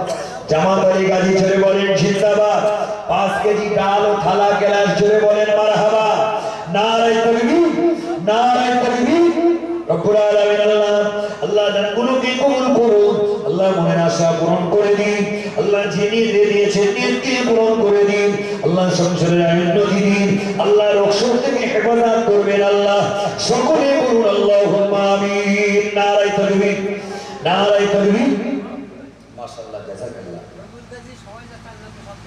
মাশাআল্লাহ জাযাকাল্লাহ তো যদি চালটা উঠেছে বেশিগুলো কি ফেরত দেবে নাকি না ওই কথা বিক্রি করে অন্য কাজে লাগাতে যাবে রবিউল ইসলাম সাহেব সামনে বসে আছেন নাকি জনাব রবিউল ইসলাম গাজী আমার বাবাজি জনাব রবিউল ইসলাম সাহেব জোরে বলেন জিন্দাবাদ জনাব রবিউল ইসলাম সাহেব জোরে বলেন জিন্দাবাদ আগামী বছরে তাবারুকের জন্য যা চাল লাগবে সব দেবে জোরে বলেন মারহাবা আরেকটু জোরে বলেন না মারহাবা নারে তাকবীর নারে তাকবীর মাশাআল্লাহ জাযাকাল্লাহ সকলের জন্য জনে জনে দোয়া করতে গেলে সময় নষ্ট হবে একেবারে শেষে সকলে মিলে হাত তুলবো আল্লাহ যদি একজনের দোয়া কবুল করেন তার ওসিলায় আল্লাহ হয়তো সকলের দোয়া কবুল করতে পারে আমার ভাইরা আমার যে কথা বলছিলাম আপনারা দান দিয়েছেন যে আপনারা দেবেন এখনো দেবেন আমি জানি না সারা বছর আপনারা দিচ্ছেন কাজ যখন হবে তখন দেবেন আগামী বছর ইসরায়েলের সওয়াবের জন্য আমার ভাইরা ঈদগাহের জন্য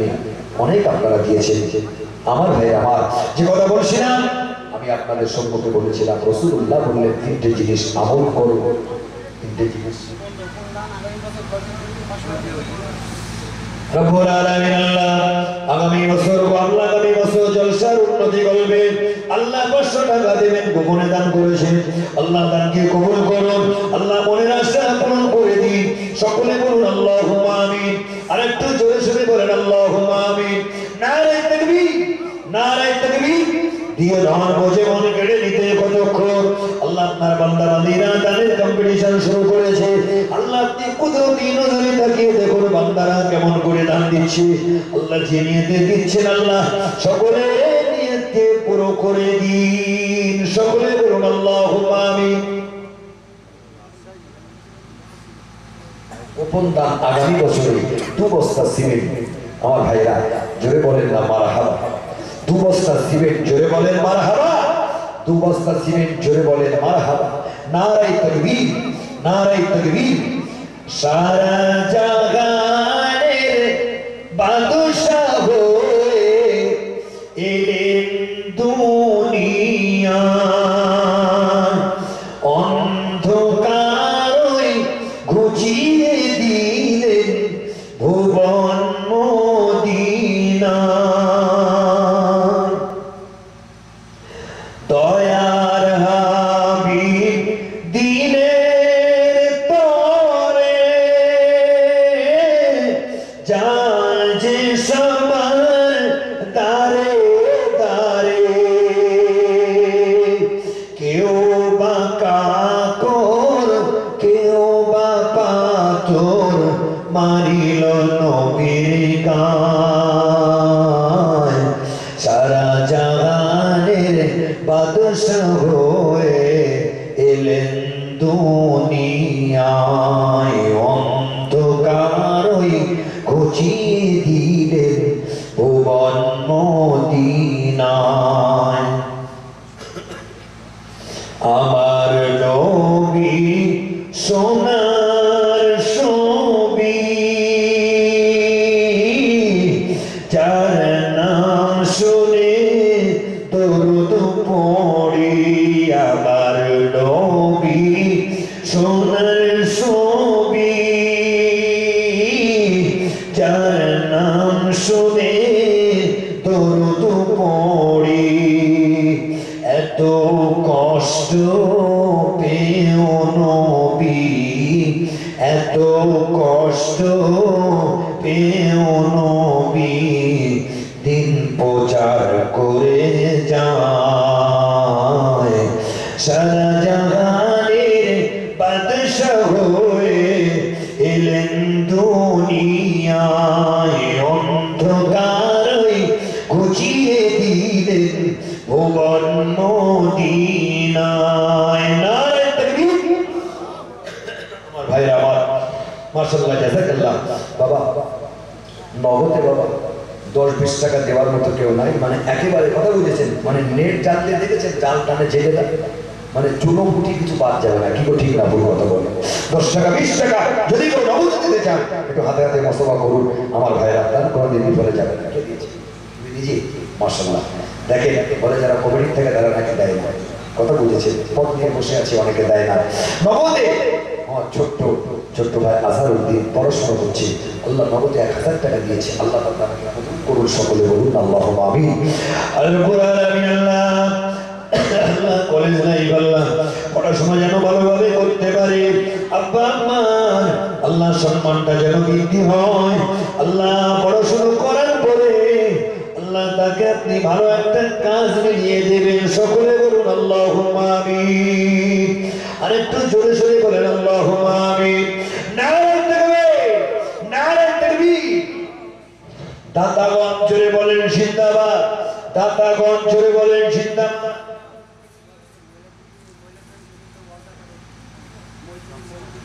যে মা বোনেরা যারা আছে আপনারা যদি ওয়াদা করতে চান, কমিটি ভাইরা যাচ্ছে, আপনারা তাদের কাছে নামটা পাঠিয়ে দেন, এখানে নামটা লিখে নেওয়া হবে, যখন কাজ হবে আপনারা কাজ আপনারা সেই সময় পয়সা দিয়ে দেবেন। মা বোনেরা যারা আছে আপনারা কিছু কিছু করে দেন। আমার ভাইরা রাসূলুল্লাহ সাল্লাল্লাহু আলাইহি সাল্লাম যখন মেরাজে যাচ্ছিলেন, আল্লাহর নবীকে জান্নাত জাহান্নাম ভ্রমণ করানো হলো, জাহান্নামে আমার ভাই রাসূলুল্লাহ যখন যাচ্ছেন ভ্রমণের জন্য, জিবরিল আমিনকে বললেন, ও জিবরিল আমিন, আমি দেখছি জাহান্নামে সবচাইতে বেশিরভাগ দেখছি মহিলারা রয়েছে, মা বোনেরা আপনারা একটু বেশি বেশি করে দান করেন, আপনাদের দান আল্লাহ কবুল করবেন, যে নিতে দেবেন আল্লাহ নিয়ত কবুল করবেন, সকলে বলুন আল্লাহুম্মা আমিন। আর একটু জোরে সোরে বলেন আল্লাহুম্মা আমিন। দরুদ শরীফ আল্লাহুম্মা।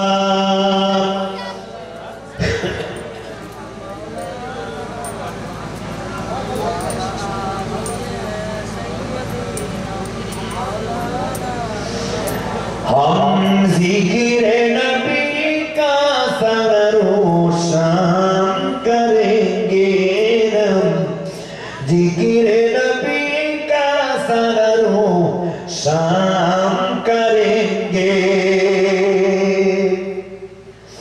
हाय जिक्र सबे कौन मकाम में, अहमद सुल्तान उमर बजब जाने,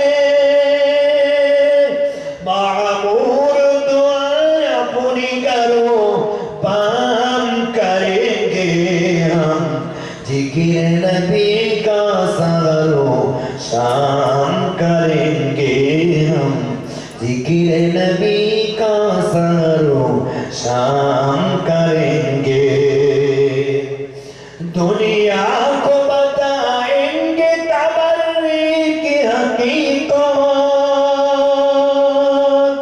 बर्दाश्त करेंगे न कोई ऐसी सनत, ओ जब भी करेंगे तो गलत, ओ जब भी करेंगे तो गलत पाम करेंगे, हम जिक्र नबी का सरो शाम करेंगे, हम जिक्र नबी का सरो शाम करेंगे। अल्लाहुम्मा सल्ली अला।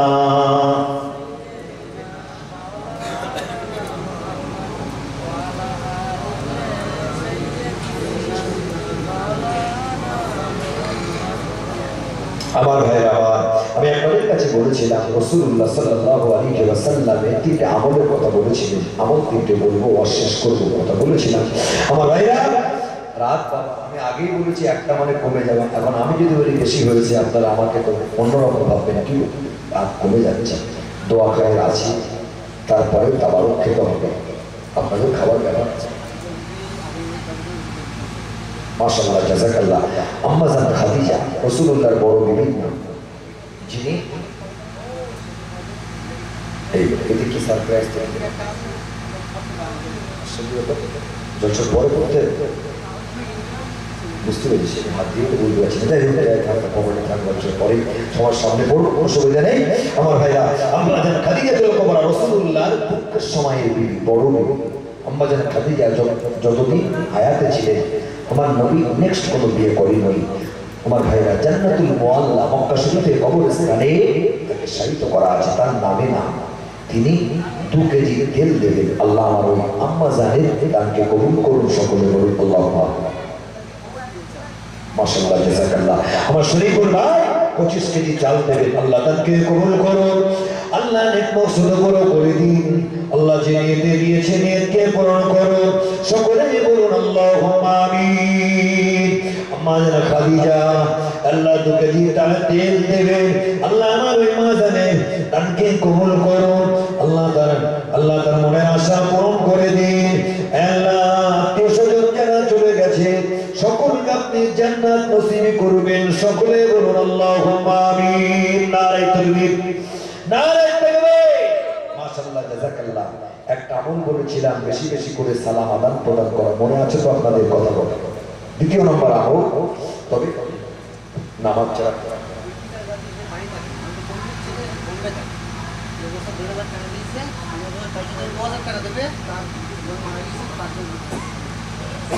আমার ভাইরা আচ্ছা তারা আনতে হবে না, অসুবিধা নেই। জুলফিকার আলী এই জলসা কমিটির একজন সদস্য, বাড়ি থাকে না, বাইরে আছে। এবছর 1,000 টাকা দিয়েছেন, আগামী বছর 2,000 টাকা তার নিজের বোনের রুহের মাগফিরাতের জন্য দান করেছেন। আল্লাহ তার বোনকে যেন জান্নাত নসিব করেন, সকলে বলুন আল্লাহুম্মা আমিন। আর একটু জোরে সোরে বলেন আল্লাহুম্মা আমিন। আমার ভাইরা 5 ওয়াক্ত নামাজ ছাড়া কোনো আমল হয় না। নামাজ জামাতে পড়বে। মুসলমানের ছেলে মাথায় করে 50 কেজির জায়গায় 60 কেজি মাল আমার ভাইরা মাথায় করে নিয়ে যাবে, কষ্ট হয় না। কিন্তু 2 গ্রাম ওয়েটের টুপি মাথায় রাখতে মুসলমানের কষ্ট হয়। কিন্তু ভুল বললাম না, ঠিক বললাম? কথা বল। নামাজ জামাতে পড়বে। নামাজ একা পড়লে যে সওয়াব, জামাতে পড়লে 27 গুণ সওয়াব বেশি। আমার ভাইরা কেন জামাতে নামাজ পড়লে একা নামাজ পড়বে? বাবু রাস্তার মোড়ে মুদিখানার দোকান আছে, আল্লাহ কাল সকালে কাস্টমার হবে কিনা জানি না, আলু বলে মনে হয় পচে যাচ্ছে, কিন্তু মনের মধ্যে আসবে, শয়তান টাকা দেবে। আপনি যদি জামাতে নামাজ পড়েন এগুলো মনের মধ্যে আসবে না, আরো 27 গুণ সওয়াব বেশি। একটা মাঠে একটা ছাগল রয়েছে, যদি একটা বাঘকে বলা হয় ছাগলটাকে ধরো, ও কিন্তু ধরে নেবে। যদি 11টা ছাগল থাকে একটা বাঘ ধরতে কিন্তু অসুবিধা হবে, কোনটাকে বাদ দিয়ে কোনটাকে ধরবে। এই জন্য জামাতে নামাজ পড়বে, শয়তানও কনফিউজ হয়ে যাবে, কাকে বাদ দিয়ে আমি কাকে ধরবো। কি ঠিক না ভুল কথা বলে? জামাতে নামাজ পড়বেন, আজান বলে মসজিদে যাবে। জামাত ছাড়া আমার ভাইরা জামাতে নামাজ পড়লে একটা শান্তি অনুভব হয় মনের মধ্যে। কথা বলেছে বিশ্বনবী জনাবে মুহাম্মদুর রাসূলুল্লাহ সাল্লাল্লাহু আলাইহি ওয়াসাল্লাম তিনি জানালেন দ্বিতীয় নম্বর আমল হলো তোমরা যখন খাওয়া দাওয়া করবে, তোমরা একটা দস্তরখান বিছিয়ে খাওয়া দাওয়া করবে, আল্লাহ তোমাদের সংসারে উন্নতি দেবে। চলে বলেন সুবহানাল্লাহ। এটা খুব কঠিন কাজ নাকি বাবা? বাচ্চা কাচ্চাদের শেখাবেন, বাড়িতে অভ্যাস হবে। আমার ছোট ছেলের বয়স 2 বছর, ওই বাচ্চাটা কিছু খেতে গেলে বলে আপু দস্তরখান নাও। আমি বাড়িতে শিখিয়েছি, আপনারা বাড়িতে প্র্যাকটিস করান। রাসূল পাকের হাদিস যদি আপনি মেনে নেন, দস্তরখান বিছিয়ে খাবে, আল্লাহ আপনার সংসারে উন্নতি দেবে। উন্নতি বলতে 10 টাকা ইনকাম করবেন, ওতে যত বরকত হবে 100 টাকাও সেই বরকত আপনি দেখতে পাবেন না। আমার ভাইরা আমার দ্বিতীয় নম্বর আমল হলো আপনি যে পাত্রে খাওয়া দাওয়া করবেন ওই পাত্রে হাতটা ধরে চলবে না, অন্য কোনো পাত্রে হাতটা ধৌত করতে হবে। তিনটা আমল আগামীকাল থেকে মানবেন তো নাকি? কথা বলেন বাবা, মানবেন তো নাকি? আপনারা সকলে কথাটা মানবেন। আগামীকাল থেকে নবী পাকের হাদিসটা মানবেন, আমল করবেন, সংসারে উন্নতি হবে। আমার ভাই আগামী বছর গোপনদা বাবা মায়ের মাগফিরাতের জন্য নাম বলি, গোপনদা 100 টাকা দিয়েছেন, আগামী বছর 500 টাকা দিন। কবুল করুন আল্লাহ, আমার কবরটাকে নূর দিয়ে গুলজার করে দেন, সকলে বলুন আল্লাহুম্মা আমিন। আমার ভাইরা আমার, আপনারা যথেষ্ট দিয়েছেন বাবা, ভুল ভ্রান্তি হলে ক্ষমা করবেন। যতটুকু আলোচনা করেছি আমার ভাইরা আমার জন্য দোয়া করবেন, আল্লাহ যেন শরীরটাকে সুস্থ রাখে। দিনের কথা বলিয়ে নেন বাবা, আপনাদের দোয়ায় সেই তারাবির আগ পর্যন্ত কোনো ডেট খালি নেই। সত্যি বলছি, এখন থেকে ভয় লাগছে আল্লাহ কিভাবে এই সিজন শেষ করবো। সব সবে করে দেওয়া হাওড়া, হুগলি, মেদিনীপুর, দিনাজপুর, মালদা, মুর্শিদাবাদ, ত্রিপুরা, গুয়াহাটি, আসাম, কসম কথা ডাইরেক্ট খুলে দেখতে পাবে। আমার ভাইরা আমার যাই বাবা, আমি নিজের কথা বলছি না, যতটুকু আলোচনা করেছি আপনারা শোনার থেকে বেশি বেশি আমল করার চেষ্টা করুন। আল্লাহ যেন আমল করার তৌফিক দেন সকলে, যেন আল্লাহ আমিন। যাদের মধ্যে দাঁড়িয়ে নেই বাবা দাঁড়িয়ে রেখে দেন, নামগুলো ঠিকঠাক রাখেন, ঝন্টু মন্টু নাম রাখবেন না, এই নাম ধরে কে আমাকে দিন আল্লাহ ডাকবে না, কথা বুঝেছেন? বাচ্চা ভূমিষ্ঠ হওয়ার পরে আমার ভাই দুটো কাজ তাড়াতাড়ি করতে, ভালো থেকে একটা নাম রাখতে হবে। নামের বলে ছেলে মানুষ হয়, ঝন্টু বলে কোনো মৌলানা আছে দেখাতে পারবে না, কথা বলবো নেই। নাম ভালো রাখতে হবে, কেমন একদিন আল্লাহ নাম ধরে ধরে ডাকবে, অথচ আমরা মুসলমান নাম রাখছি না। প্রকৃত মুসলমান হয়ে যান, আল্লাহ বলা হয়ে যান, বাবা মাকে সেবা করুন, পাঁচ ওয়াক্ত নামাজ পড়েন। আমার ভাই ইসলাম শরিয়ত বিরোধী কাজ করবেন না, কেউ করলে সেটাকে আপনার রুখে দেয়, কথা বুঝেছি? আল্লাহ আমাদের সকলকে মানে ইসলামের উপরে কায়েম রাখুন, সকলে বলুন আল্লাহ আমিন। সকলে যারা বাইরে আছে মেহরবানি করে সকলে দাঁড়িয়ে যান, নবী পাকের সামনে একটু সালাম জানাবো, সকলে দাঁড়িয়ে নবী